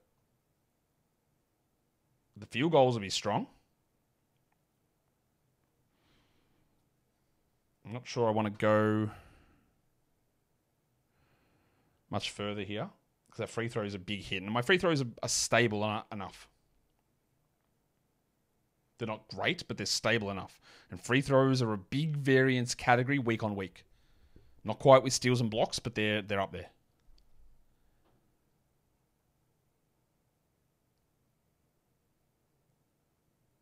Darius Garland. I've got him at a pretty good price that he's going to be 100% under. I've got him like a $20 player, and he's not going for that. Guaranteed. But I'm not sure that I need to hit him here. We'll see. Puppy Roy's using his balance. Now he's down to 70, so he actually doesn't have the big money advantage anymore. So he's sort of in line with everyone. So his advantage on the money is gone, which is great. That's what we want. We wanted that advantage to be taken away. He did well. I think Mobley's a good value for him, and Bane and Zion. He did pretty well with that, but his advantage is gone, which is again what we want. So Garland's up to $15, which is about fine. Just not gonna be for me. Well, obviously not because I didn't bid on it any further.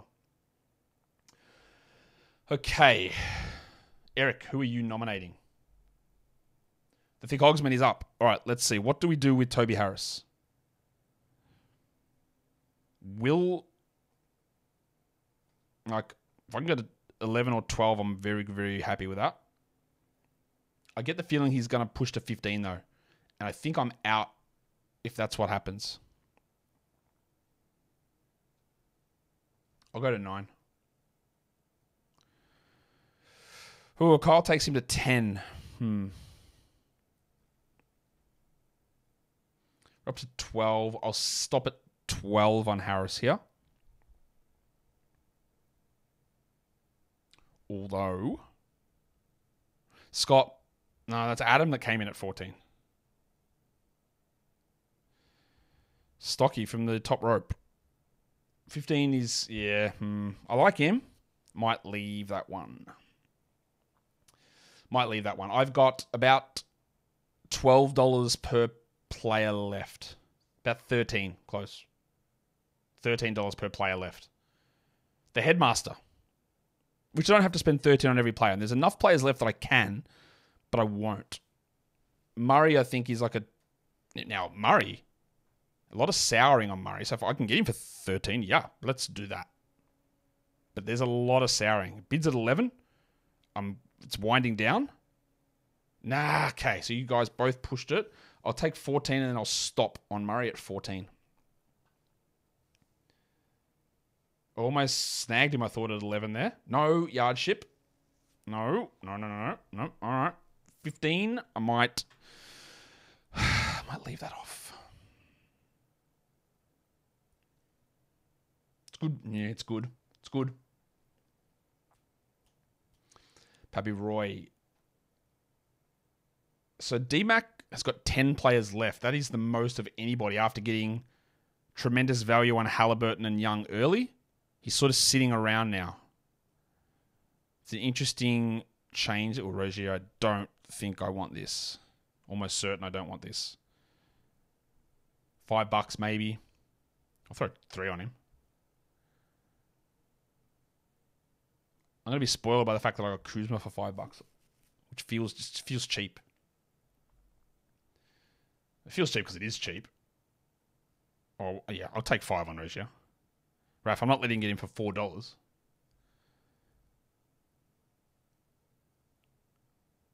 All right, now I'll take him for 6. That's okay.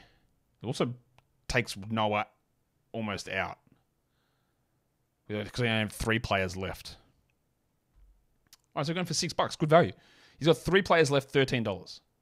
I wonder if Noah's going to leave himself enough room to make sure he's got like at least a $1 guy, a streamable player there. He's added Gobert to the list of guys we're targeting now.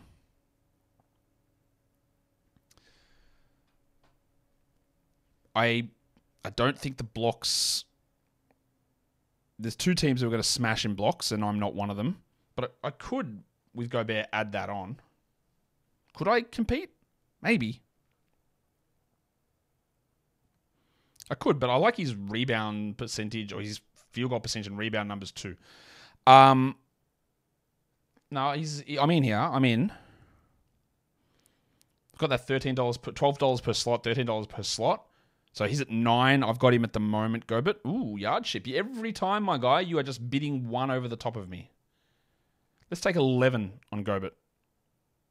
I clicked that. All right, thank you. That worked.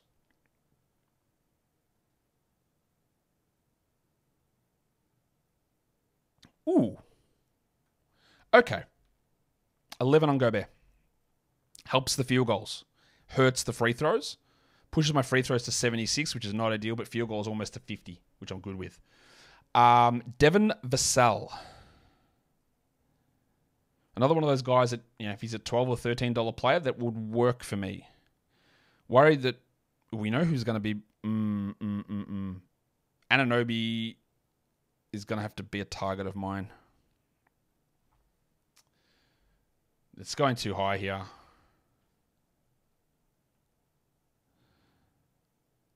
I need 3s.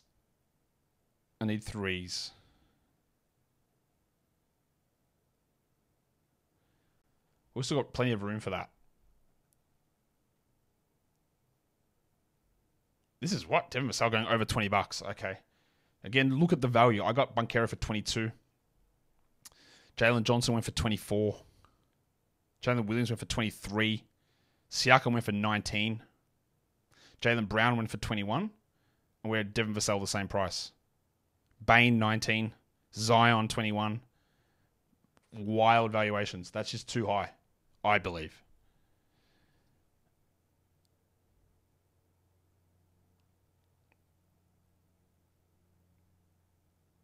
Who is this? Cobert White. I'm just not in here at all. Not going to be... Although the 3s are nice. For $5, I'm in.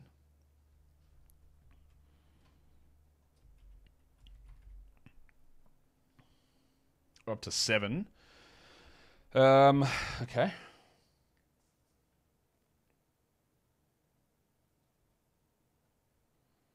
I'll put 7 on him. See if someone goes over the top of me now. The 3s are nice. Scoring is solid. I will bid you farewell now, though, that you're up to 8.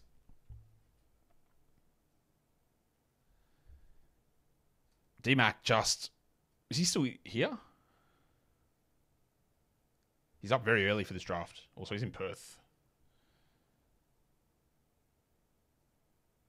All right. Who's nominating? Kyle. What an interesting queue of players, because these rankings make 0 sense. Jarrett Allen. Here is one that I'm interested in along with Duran. Let's throw that 10 out here. I can fill the 10s.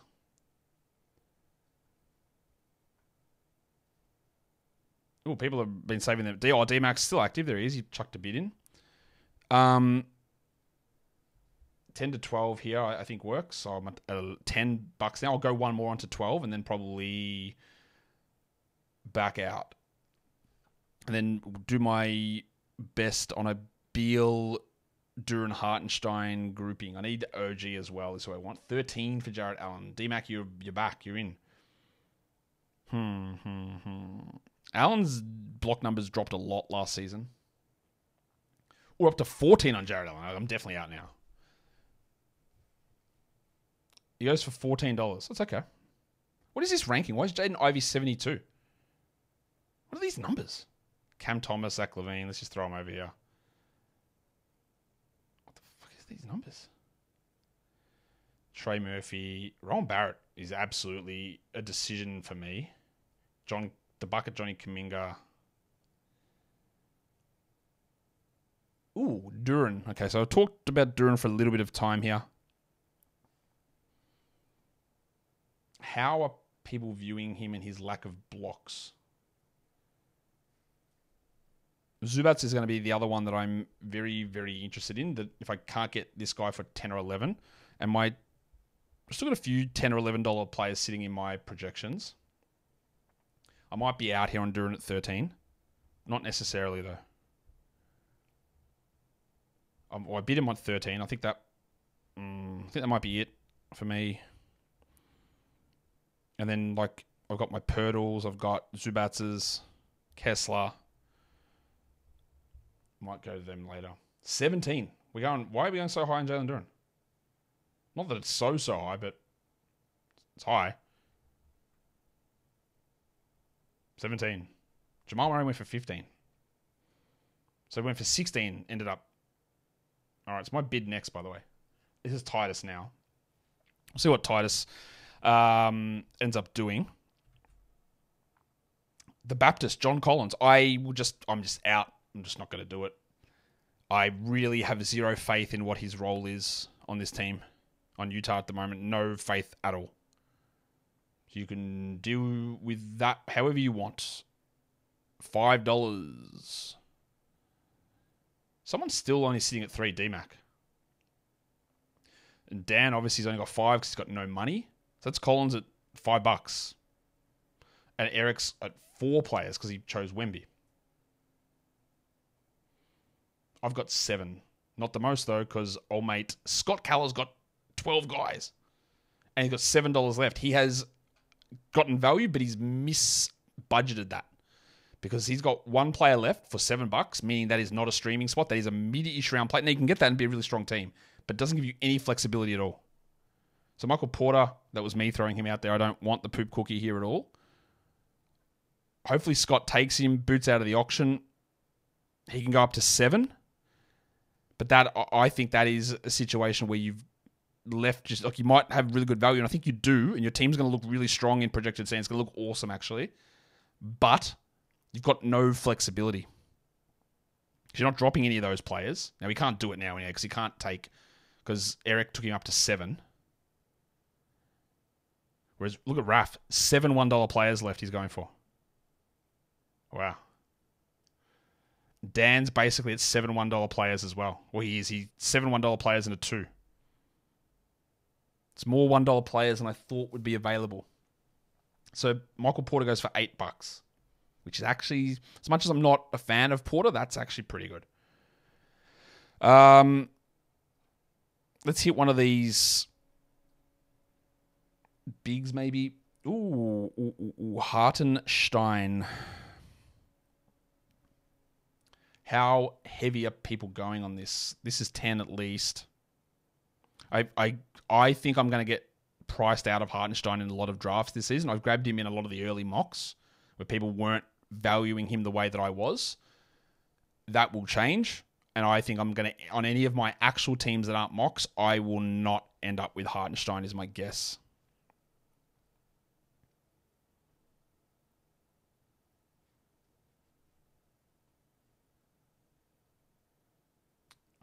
$13.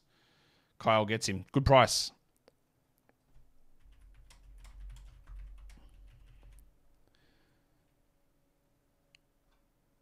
That's a good price, Hartenstein, for that price. So we are over halfway through this draft, but as you can see, there's going to be a million quick snake draft picks go through later on. Yusuf Nurkic. There's split opinions on Nurkic. Some people think that Mason Plumlee is going to cut into his minutes and that he was really bad last season. I don't think Nurkic was bad last season. I think he was fine. I think he defended really well. He might see his assist drop under Budenholzer. That is true, but what if Budenholzer changes his game a little bit more and increases the block numbers? I don't know. Did it for Brook Lopez. This is not letting... No, Kyle, you're not getting him for $4.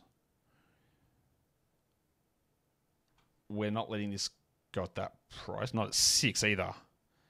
Scott, I want you... No, I've just bid Scott out of it. Scott's the magic $7. I want to wipe him out. Nurk. Does Nurk make any sense for me? I mean, a little bit. I'll probably stop there at $9 for Nurk. I think that's probably too much that I've gone with him. That's too much. I shouldn't have gone that extra $1. Damn it. Damn, shouldn't have done that. All right, that's okay. So that's just helping the block numbers up, helping the rebound numbers strongly. My threes are bad. My free throws are bad now as well. Let's hit those with Brad Beal. Ooh. Cam Thomas. Great free throw booster. Give me 12 on him. I got $48 left for 5 players. That's 3 for 44, about 11, 12 each. No, that's more. That's more than that. So 15 each. I'll take Cam here. I think he's a $15-ish player, $14 player. I got him at 11. I'll probably sit on that. Well, look at me taking Cam Thomas. Bet you didn't think that would happen. Fantrax has Cam listed as a forward when he's the most shooting guard possible. Is that true? Guard forward, yeah. The man's never played a second at forward in his life. Dennis Schroeder, that's a $1 player. No one should bid 2 on that. Let that just slide through to Maddie. Someone will bid 2, I'm sure. Noah Rubin, you in on that? You got to start working out what you're doing with your money. No one's going to... Or that's Scott Keller. So he is going to take a streamable player, it looks like. Which, actually, you know what? Is going to leave him with $6, $5 left in his budget. Which is okay. I don't mind if you leave $5 left. He probably could have done better than that. But whatever. Fine. He's got his streaming spot. Reasonable. He's done. Thanks, Scott. Thanks for coming. Speaking of coming, when are we going to put John Kuminga up? Dan Gafford. A lot of the names that I like are still around here. Pirtles, Kuminga, Sexton, Reeves. I do want OG. I don't want Gafford, so this one could just slide off. Yeah, I don't like that I spent that on Nurkic. I got 4 picks left, $37. Let's put 1 to 2 $1 players on that. Let's say one $1 player. Let's just change our mind now. That's 3 at 36. That's $12 a player. I've got a few $12 guys still left. About 10 or 11 of them still left, I think, in my mind. Some that I won't want to take, like Porzingis. Wow, up to $7 on Dan Gafford. Reminder, I took Kuzma for 5. I feel better about my Nurkic at 9 if Gafford's going for 8. Even though Gafford was way better last season, I think he's a backup. I don't feel good about my Nurkic pick at 9, but I feel better about it if Gafford went at that price. And what's people going to do with Zubats? That's going to be the interesting question. Tyler Hero. I took Cam Thomas, so I don't want Hero now. He's like an $8 player to me, Tyler. But can we just create some chaos with other people here? Let's see. Yardship, I know you keep bidding me up every time. I'll pull out now, I think, Giggity. Noah's got him at 7. If Noah takes that, I mean $6 for 2 players. Oh, Pappy Roy's in. D-Mac's still sitting here. I'm not sure what he's waiting on. Because there's not much left. Has he let it slide too far? It's possible. Hero goes for $9. All right, that's okay.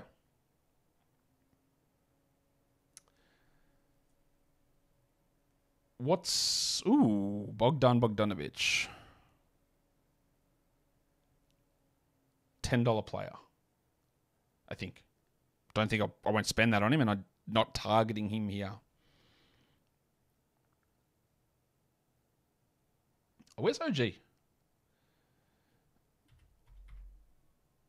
Put him into my queue now. $7 on Bogdanovic.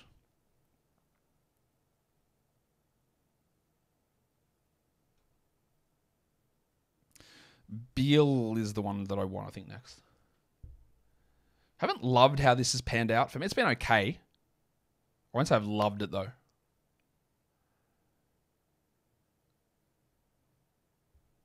Bogdan goes for 8.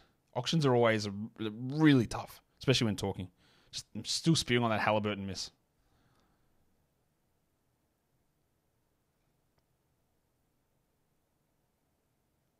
A few others I regret not going, like Hartenstein. I could have gone. Oh, Mark Williams. This is one that will make sense on my team. Yep. Let's see what I get him for, though. What's my max bid? $34.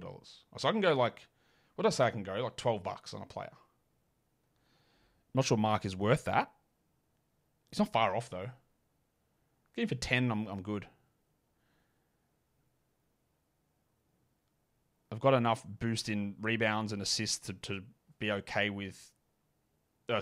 points and assists to be okay with a lower value guy in those areas like Mark, and just to give me that nice field goal bump up.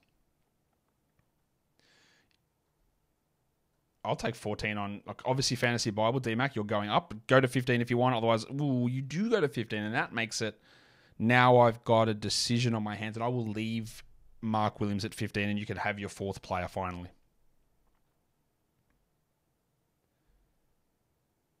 Okay. So Mark Williams goes for $15. Could be good, but him going over Hartenstein is, again, just the... Anunoby. It's a dynamics of an auction. All right. His usage is going to be hard to come by, OG, but those steals, usually a good free throw shooter. Should be volume enough of threes to matter. 10-11 here. Ooh, Kyle's targeting him. Kyle's got the money over me, the money advantage. I'm at 11. I'll go to 13, Kyle. That's it. I'll stop there. I want these steals. All right, Anunoby at 13. Probably a little over in terms of price, but helps getting my steals up. I've got 3 players left, $24. That's one $1 player, maybe even 2. Let's work on one $1 player at the moment. About $11 per player. Well, Horford, I think I'll just leave that one. Brad Beal's the guy that I want next. I want Beal. $2 on Al Horford. Okay. Don't think I'm going to do it, but all right. Kuminga or Pajemski is another, and Scoot. I don't think I want Scoot, though. My assists are actually dropping off. They were so high. Maybe I do want Scoot. Now, Beal will help me enough there. I'm nominating. Let's see what's going on. Let's get Beal out there.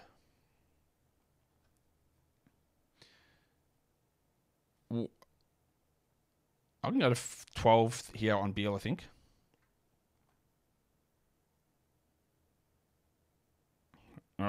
Yeah. I think Beal, obviously there's risk of missed games. My injury risks aren't super, super high on this team. I don't think anyway. DMAC trying to flex his muscle. He can outbid me very clearly. But will he? Okay, DMAC, I see you. Do I go a bit harder here and do 2 $1 players? I don't think so. Oh, I got Brad Beal for $12. Okay. So I have $12 left for 2 players. So the most I can go is 11. All right. Zubats.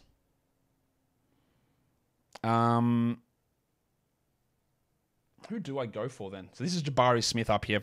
going for $3. I think I'll leave this one as I just try and figure out my final idea.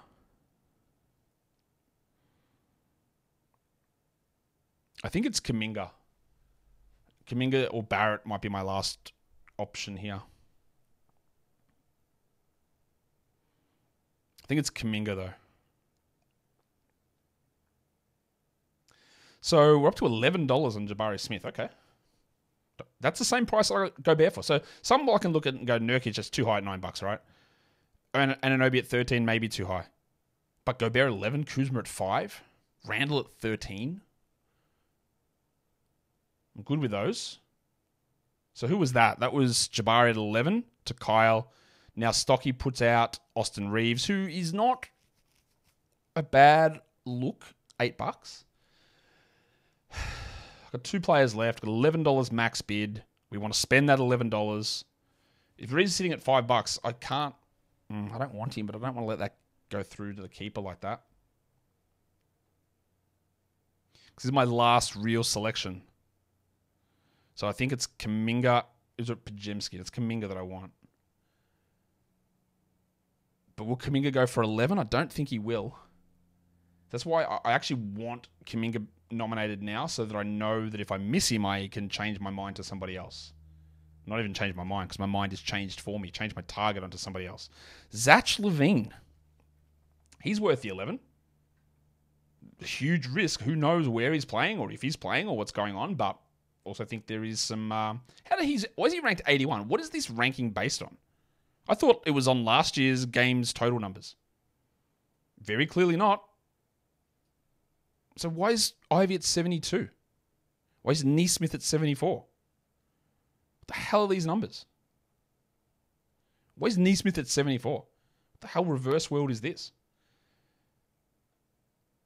Jesus Christ. All right. D-Mac goes to 11. Who's got still the fewest? It's D-Mac, isn't it? Oh, and Titus. You both got 8. Titus and Raf cooked. They're just waiting. Oh no, Rotomancer got 9 players left.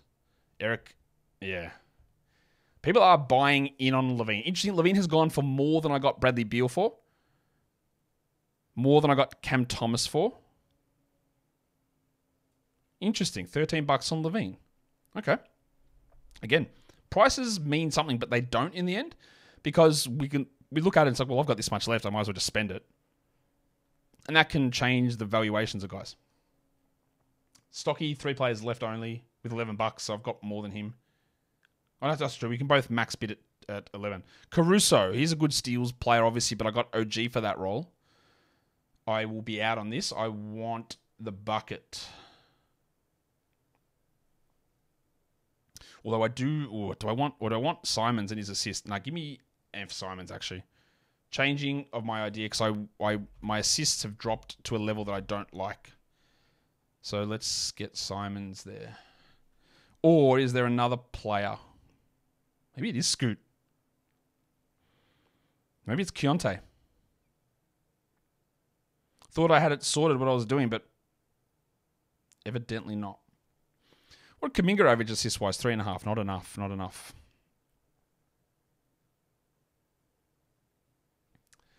Ron Barrett. Yeah, marginally interested, like at around $4-5, I think. What are we up to now? 4. Won't do it. Won't do it.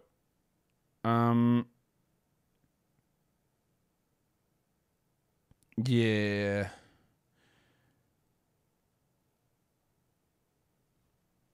Maybe I'll take Keontae.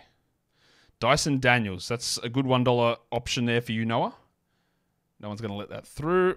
But Keontae's not going to go for 11, is he? And I'm not going to get him for 1, so he sits in that dead zone. Simons is risky. What do I type? Jeez, I almost typed it into the chat. That would have been a faux pas. Raf nominating with his only $1 player. So whoever Raf nominates is a guy that's the only way he can get a player. And if there's too much money left on the board for that to be something that slides through, unless he just throws the most random $1 guy out there, like Mike Conley, where someone should come in and put $2 on Conley so Raf can't get him.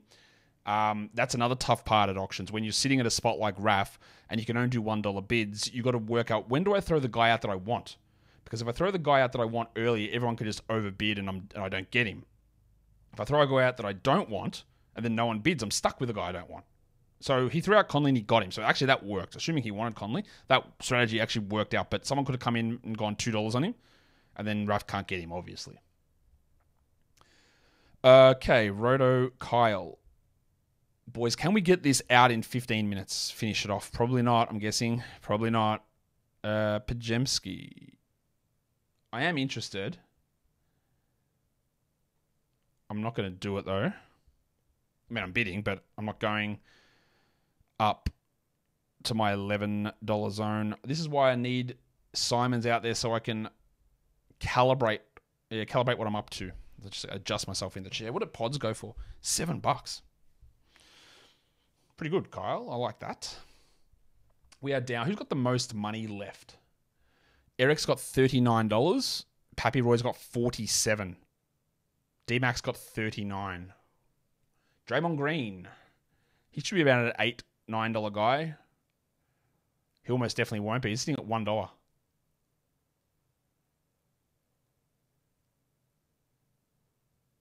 $2 now. Do more of this on Draymond, please. I don't want him, but come on.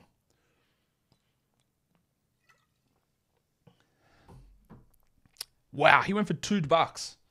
$2. Same price as Jonathan Isaac. Sorry for taking a drink. I should have just enforced that more. Aaron Neesmith, take him, Titus, for $1, man. No, take him. Surely no one's putting $2 on Neesmith despite the way that Fantrax is ranking him. That's fine. You sneak him through for $1. Someone did. Eric, why would you take him for $2? What? Oh.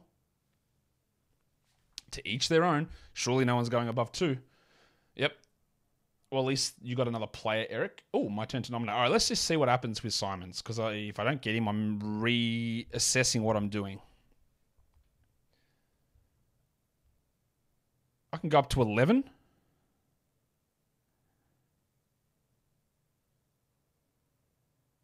I sort of want to go up to 11 here. Because if I sit at 5, it doesn't benefit me. Because I've got one roster spot left for $1. I just don't want to push this too high. So I bid him at to 9. The next one will be 11 for my bid. And that'll put me out of it, or I win him at 9, which is okay.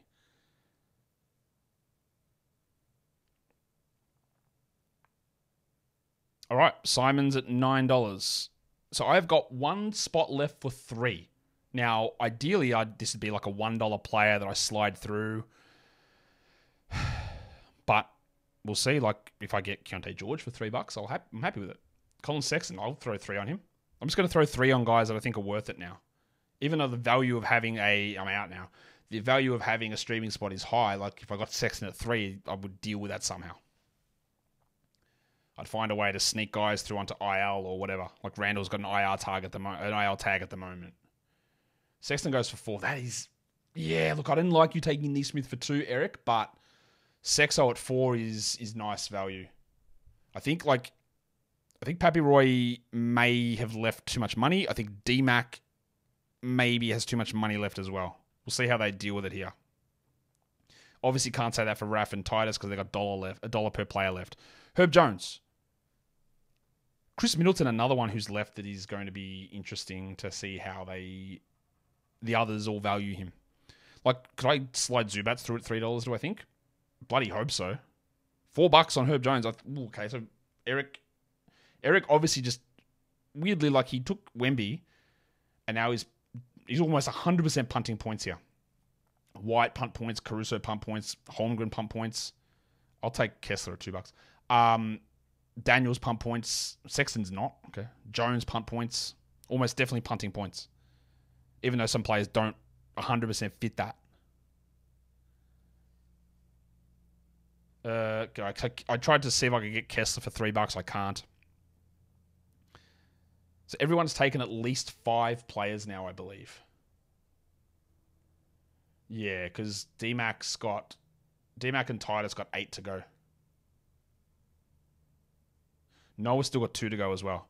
Kessler goes for how much? $8. Okay. It wasn't 8. All right, fine.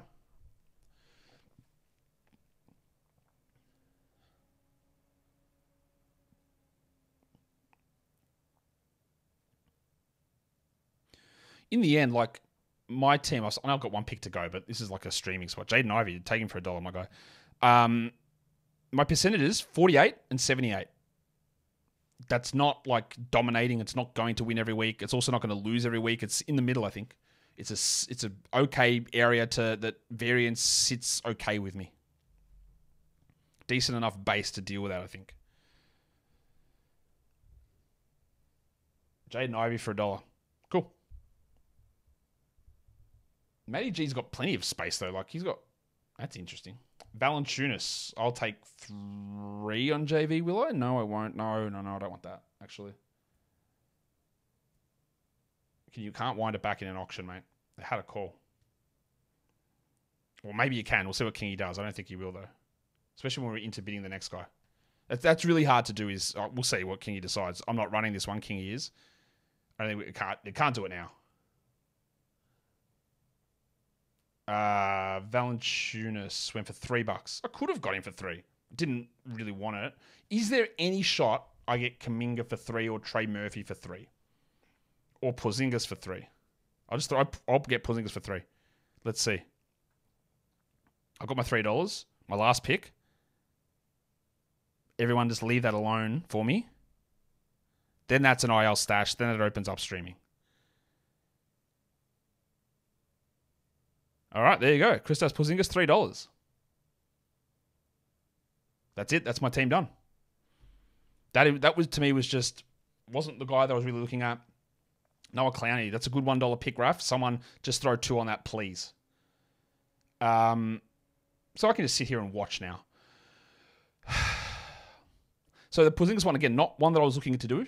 Not interested that much in doing it. Wanted to see what I could slide through that last pick, but I think $3 on KP, who on a per game basis is probably worth $20, 21. Gives me the streaming spot by sliding him into IL. I in the end, I'm pretty okay with that. It's like a 10th round player. I'm okay with that. I've got no real choice to not be okay with it. So while we're just going through this auction, I've got a Men Thompson up here. He's up to $3 already. My team is Harden, Fox, Şengün. We can see it. Harden, Fox, Banchero, Randall, Şengün, Kuzma, Gobert, Nurkic, Cam Thomas, Anunoby, Beal, and Simons. That is my squad. And Porzingis. That is my squad. $0 left. Out. Didn't sit balanced as much as I usually do. In the end, there are mistakes and pitfalls in any draft. Auction is always very, very much something that changes quite often. In my projections, I don't have anyone who's not a top 80 player. Obviously, Porzingis is not a top 80 guy based on total value, but in per game, I'm okay with how that looks. Trey Murphy Trey Murphy's on here. Well, I thought, is there a chance he slides for 3, but obviously not. He's gone up to 10.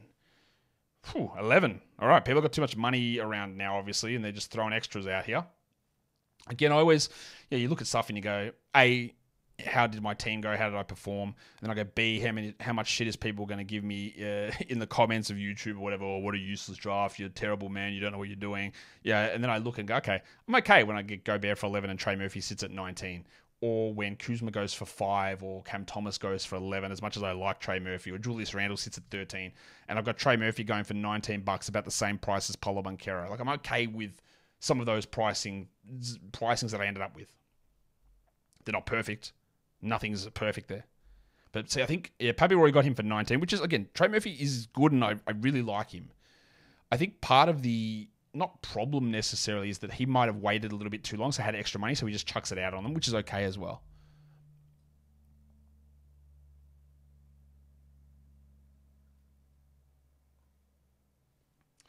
Contavious Caldwell-Pope, you can have him for $1 down. I think you'll slide that through. It's going to be Titus's first dollar guy. See, Dan's can go to 2, but he can't, if he nominates someone, he can't put 2 on top of it, obviously, unless he just throws $2 immediately, which is pointless. It's more like if he sees a $1 guy out there, he goes, I'll take 2, and he can grab someone like that. So KCP, whatever. Brook Lopez for $2, Rotomancer. So Eric has really started to make moves now to fill out his team. Getting Brook Lopez, probably again a punt point scenario, adding to his blocks, which he doesn't need to with Holmgren and Wemby. He has already got so many blocks on that team. But he is so far up in blocks and so far down in points and assists and obviously being down in points and assists means that your turnovers are automatically going to be very low as well. You don't even have to worry about that or try. They'll just be low.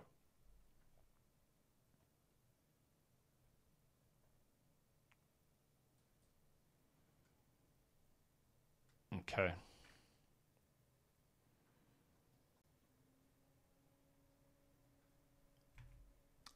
Gary Trent. Stocky chucks him out for $1. You can have him for $1. He's still got, interesting, like 2 spots left with the same as I had before, basically, $12 left. But I had that a couple of rounds ago, so the caliber of players left is different. Keontae, this is one that I was considering for that $11 spot that I had. Kyle's got him at 2. Is no one else going to bid at $2 on Keontae? Come on, man. All right, Pappy Roy goes to 3. So could I have slid him through 3 in the Porzingis slot? Probably. Nope. Kyle's gone to 4, so I couldn't have. It's good to know. So he's sort of sat in that dead zone of like I had $12, 2 players. He's not worth 11.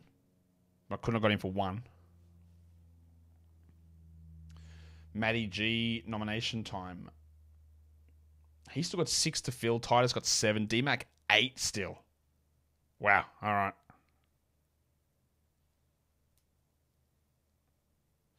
Well, here he is, the bucket. Let's see where Kuminga ends up. Already at 3, so I couldn't have slid him through for 3. The other one, I was considering him at that $11 slot. D-Mac up to 4. Eric to 5. Eric can still go max 21. He's got a lot of money left. After going early on Wemby, but then just targeting a bunch of no-usage players. Matty up to 7 on Kuminga. This is not what I anticipated. All right, John Kuminga goes to Matty G for $7. He's still got 5 players left. D-Mac's still sitting with only 5. Well, Kyle's in a bit of budget mismanagement here because he has got 1 spot, $20. No one is worth $20 left, but whoever he wants, he can grab basic. Oh, that's not true. But no one's going to spend $20 on a single player that's left now, so even though that player's not worth that, theoretically, he just grab whoever he wants. Zubats, this is too cheap. Go higher. Who's Kyle going to take? I think he might grab a Middleton is my guess, or a Pirtle. Pappy up to 6 on Zubats. Reasonable. Up to 8 now. All right. So that's Nurkic territory. Just basing it on my own pricing. Or not, not my own pricing. The guys that I bid on. $9 on Zubats. Okay. Matty G doesn't have a center. Well, now he does. We had Al Horford. For some reason, Horford wasn't slot into his center spot. I don't know why. Okay. We're one. Ooh, Christopher Paul.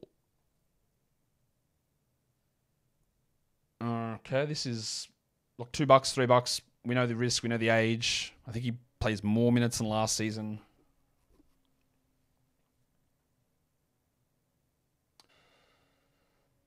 $7? All right.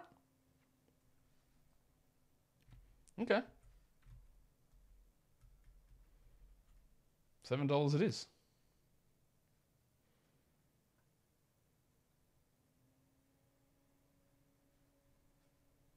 Where are we at now? Raf nominating Josh the Hitman Hart. I think you'll be okay to get him for $1, Raf.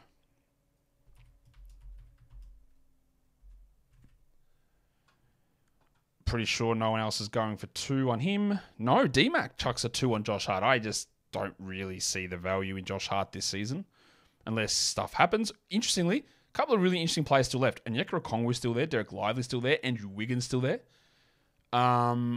Scoot's still there. Pirtle, Suggs, Middleton. Some very interesting players. Denny Avdia.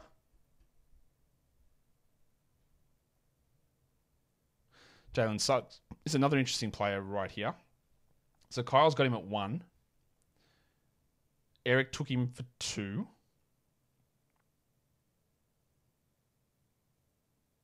Kyle up to 4 on Suggs. He's got $20. So I'm going to guess that Kyle just wants him. He can just take him at 20. Surely no one's going that high for Suggs. Who is maybe worth 10? Maybe. Not necessarily, though. These guys are going hard on Suggs. I guess they need steals. Stocky going for him as well. Stocky's got... He can go one more bid at 11. That's his max. Kyle can go one more at 12. That's his max, and I think that wins it. Yardship can go higher if he wants. Eric can go higher if he wants. They won't, though. So Kyle's going to sit 12, have $8 left, and be done. Struggle, I guess, with... Does he have a stream slot? I guess Clowney would be that. That's not bad.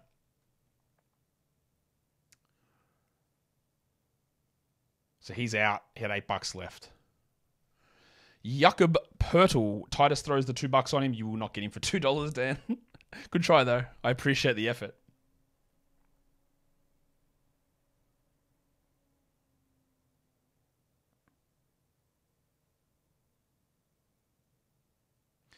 Stock goes to 6.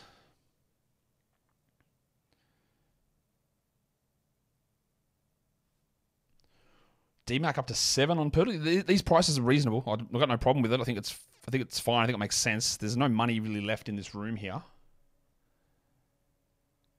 Pertl at 7. Good. We're getting there. Got like 30 picks left. Thanks for sticking around if you're still here. You guys are legends. If you're still here.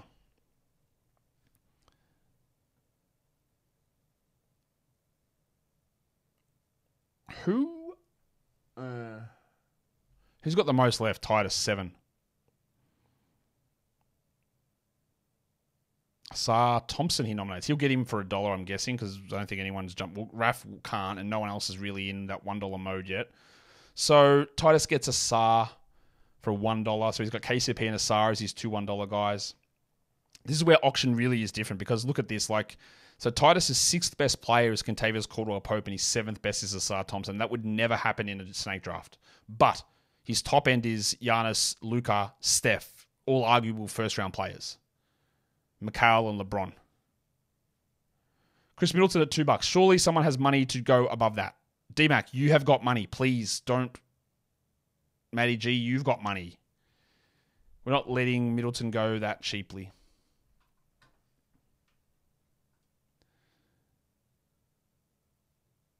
$8. $8 is okay. Yardship, that's you, man. You got 4 picks left. You got a bit more money to go on that. DMAC came in $9. So DMAC can go up to 25. He's got the highest bid left, DMAC, doesn't he? Yeah, 25. Nomination limit is 10. All right, Kingy's said enough. We're going faster. Middleton, $10. W. Who was that? Yardship. So, all right. Okongwu. Good. This is good value that's left late here. One of these guys with the $20 left. DMAC, I'm looking at you. Eric, I'm looking at you. You should be in here. At these prices. This is bargain basement stuff. 7, Stocky. I know you can go up to 10. Is that who you want? I'm guessing it's who you want. DMAC going for 8. DMAC can outbid everybody. He's got the advantage, but he's got 6 spots to fill. And then he'd be left with all $1 players. So, got to balance that. Stock to 9. He can go up to 11. And this will leave Stock with a $1 player. And I don't believe he's got any streaming guys. No. Oh, he does. Goes trade. He's already got one.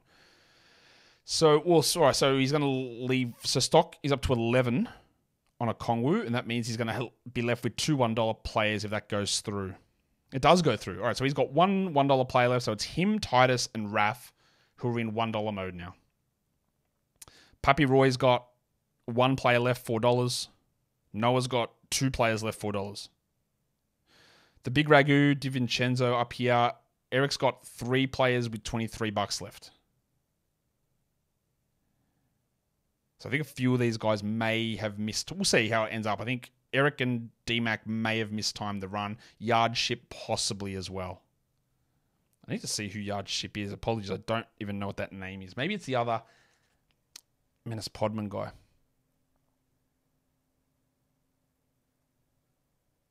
Let me see if I can find out as we wait. Oh, so DaVinci went for 3. Now it's Kelly Olynyk. Yardship is not telling me who it is. I don't see a name. It just says Yardship. Don't know who that is. Apologies to you, Yardship. Don't know who it is. Olynyk went for $1 to Matty G. So he's got $9 left, or $11 left for 3. Pappy Roy chucking 3 on Clay. Eric up to 4 on Clay. Is that what we're doing for Clay Thompson? Okay. DMAC with 5. Clay's like a $2 player to me, $3 maybe. But again, values change when you get to this point of the draft because we have different budgets and different needs. So Clay goes for 6. Okay, and now Eric's got 1 spot left for $14, and there is not a single player left worth anything close to that. So he's probably gone out so hard on Wemby. I believe this is what's happened. He's gone so hard on Wemby at $92. It took him out of the bidding for about over half of the draft, and he didn't have the ability to sort of hit the right spots on a lot of those mid-ranges and then left with money, which when you overspend a lot on the number 1 guy, it's weird to say that you're going to sit with money left over at the end, but it's because it takes you out of so many bidding opportunities in the middle. That's, again, part of the reason I just don't like that strategy. Scoot is gone here. He's at $6? Okay. No, 5, sorry. Yeah, that's good. So Yardship gets him for 5. Now Yardship's got 2 more spots left, $11 remaining. Raf and Titus, much like me, sitting around here without anything to do, even though they've got roster spots to fill. D. Anthony Melton, Raf nominates. Who's chucking money here? D-Mac, 6 spots, $30, 5 first slot. And Melton for $1. All right, Raf, that's good for you.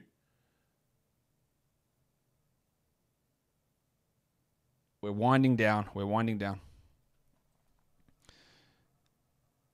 Everyone's got at least 7 players now, I believe. Yep. Marcus Smart. DMAC for 3. Yeah, I think Smart's not a $1 player. The other guys left who I think are really interesting here. Lively, Shaden Sharp, Sohan, Monk, Cam Johnson, maybe. It's a bit rough, though. Rissa Shea's worth a $1 pick. DMAC $5 on Smart. That's a little high. But he's got the money and he's got to sort of spend, doesn't he? He's got to get guys. Yeah, he's in real strife here. He's got $5 left per player. No one's worth that, realistically. Norman Powell. DMAC... No, not... Titus nominating for $1 and Pappy Roy throws an extra $1 on him for Norman Powell. All right, fine. Wins you for $2. That's cool.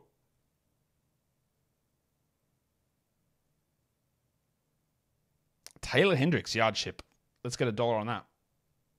He's got a lot of money left still. What's he going to do? I think there's some... I'd say I'd love to hear what everyone that's in this draft thinks about how they went. So I'm sure everyone is going to be very self-critical. I'm sure they are. I don't think anyone's going to sit there and think they did awesomely. I think I made plenty of mistakes. And sometimes stuff just happens that you just can't recover from or can't adjust as much as you need to on the fly. Hendricks goes for $3. I think that also that takes Yardship out, but it doesn't. He's got 1 spot left, $8. Now Stocky's taking Cam Johnson for 1. Titus, I'd throw a 2 on that. No, Matty G puts a 2 on that. DMAC goes to 3. Would I make a good auction here? Probably not. Although I'd do it differently to this. Matty going to 4 for Cam Johnson. All right. Didn't expect a Cam Johnson bidding war, but that's where we're at this point in the draft. $4. Matty G, Cam Johnson. Could work out really well, actually. Eric, nomination time. He's got 1 spot left, $14. Clint Capella. All right. He does not need blocks. Is he going for blocks again? He does not need them. Let's see. He is going for Clint Capella, so he wants Capella. He's got $14 left. If you're in this spot and Capella's the guy you want, just throw 14 on him immediately. There's no point doing $1 bids. Just throw 14 out there. Because what it means, A, if you don't get him, it means someone has to just take more money off the board. What are you holding onto that extra money for? Just bid 14. And then you put it out there like, this is what I want. Because there's no point saying, well, I think 7's too much. Who cares? If you want him, that's all you've got left.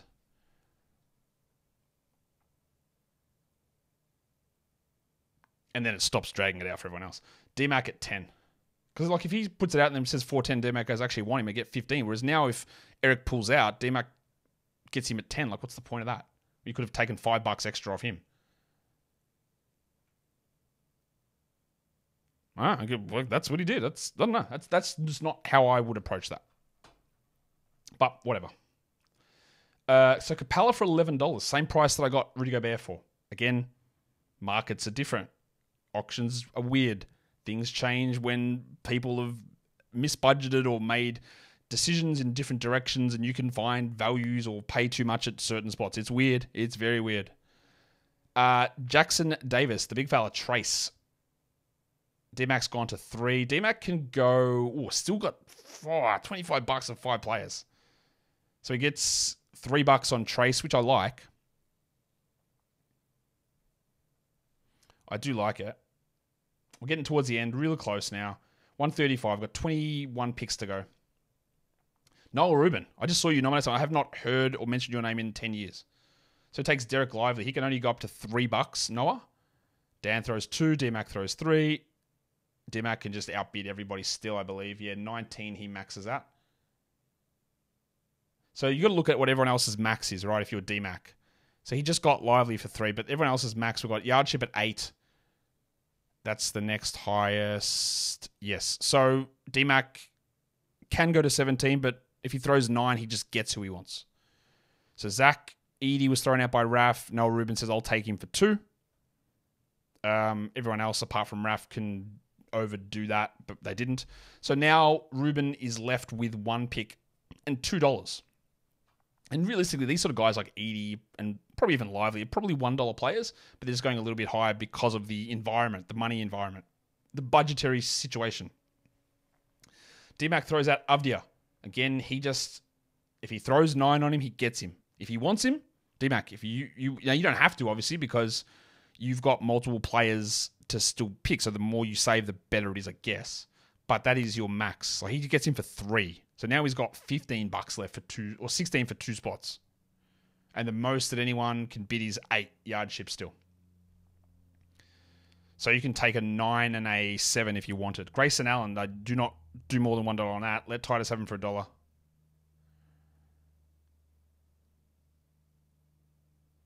Yep, Titus will get him for $1. So we are closing this out now, getting a little bit faster. Alex Sarr for Yardship. He's got his $8 left. This is who he wants. We'll see. How hard's he going to go? He threw 2 on him initially and gets him for 2. So he ends up with $6 left. So Kyle finished with $8 left over.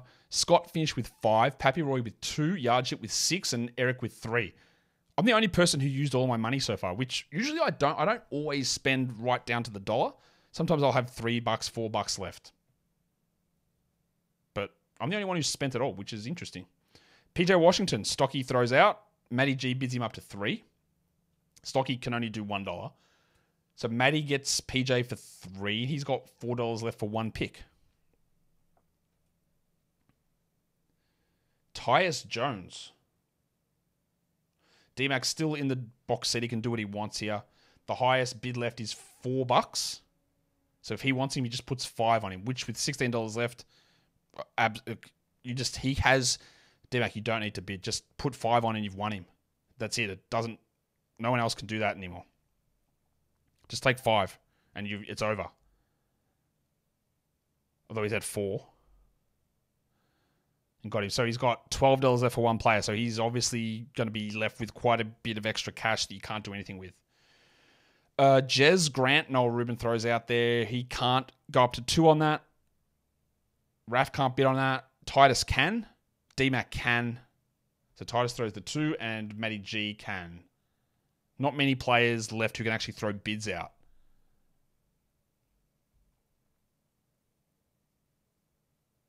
So Titus got Grant for $2. So he's down to being a $1 legend now as well. Max Struess, Raphael Johnson. That's surely a $1 player from everybody. We'll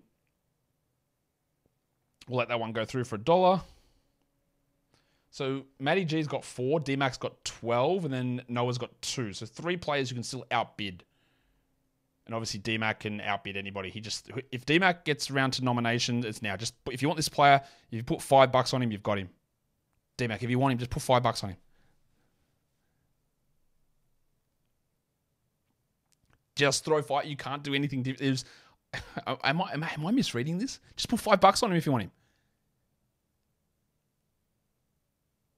We got him for 3. All right, cool. So D-Mac's left with $9 left. Really, really interesting. Now, obviously, Raf, Stock, and Titus are all going to end up with $0, same as me. But that's, yeah. Usually we get more people zeroing out. Keon Alice. Titus gets him for $1. No, Noah jumped in with 2. So Noah zeroed himself out now as well. All right, that's another 0. Stock throws out Sohan for $1. Do we have anyone left who can outbid? Yeah, Matty G. Then it turns into Snake. Once Matty G takes this last player that he wants, who he just needs to throw $2 on whoever he wants, and then it's done. Then it turns into Snake. Stock gets Sohan for $1, and Stock is out. Yeah, he's out. Matty G, if you want Bob Portis, just throw 2. You got him anyway, didn't you? Why is this thing bidding? No one can bid. Don't let the timer run. No one's taking him. So now it's just Raf and Titus going back and forward. So Raf throws out Tyrese, and that's who he gets. It's just waiting to, all right. Hopefully Fantrax handles this right. All right. Raf gets Eason. So now it's just back and forward snake between Raf and Dan. The two last guys left. The 2 guys that went some of the hardest early, especially Titus. So Titus gets Oubre. The $1 players are so interesting to look at. KCP, Asad Thompson, Grayson Allen, Jeremy Grant for 2, Oubre for 1. A lot of garbage, but that's what happens when you stack up the stars and scrubs. That's how it works. Raf gets Aaron Gordon.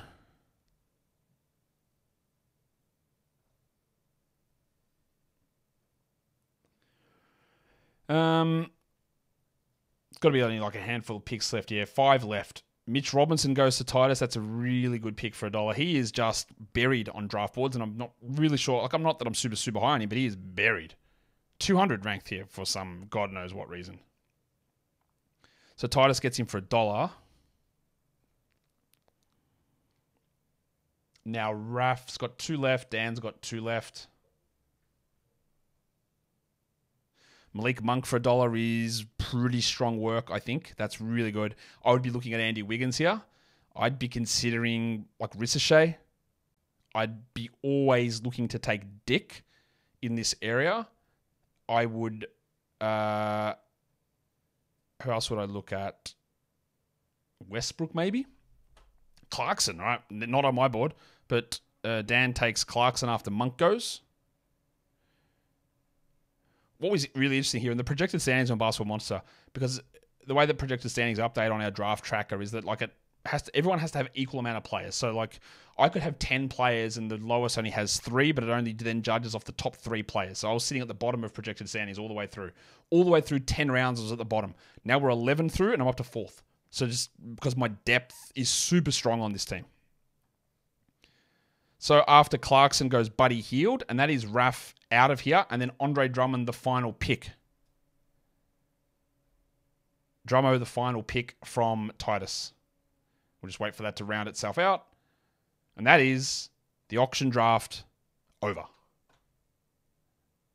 Thanks, Kingy, for setting that up. I'm just going to come back in 1 second, so I need to take a breather.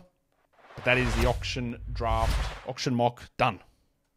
All right, so in the end, my team, the Porzingis one was that last pick, which is fine.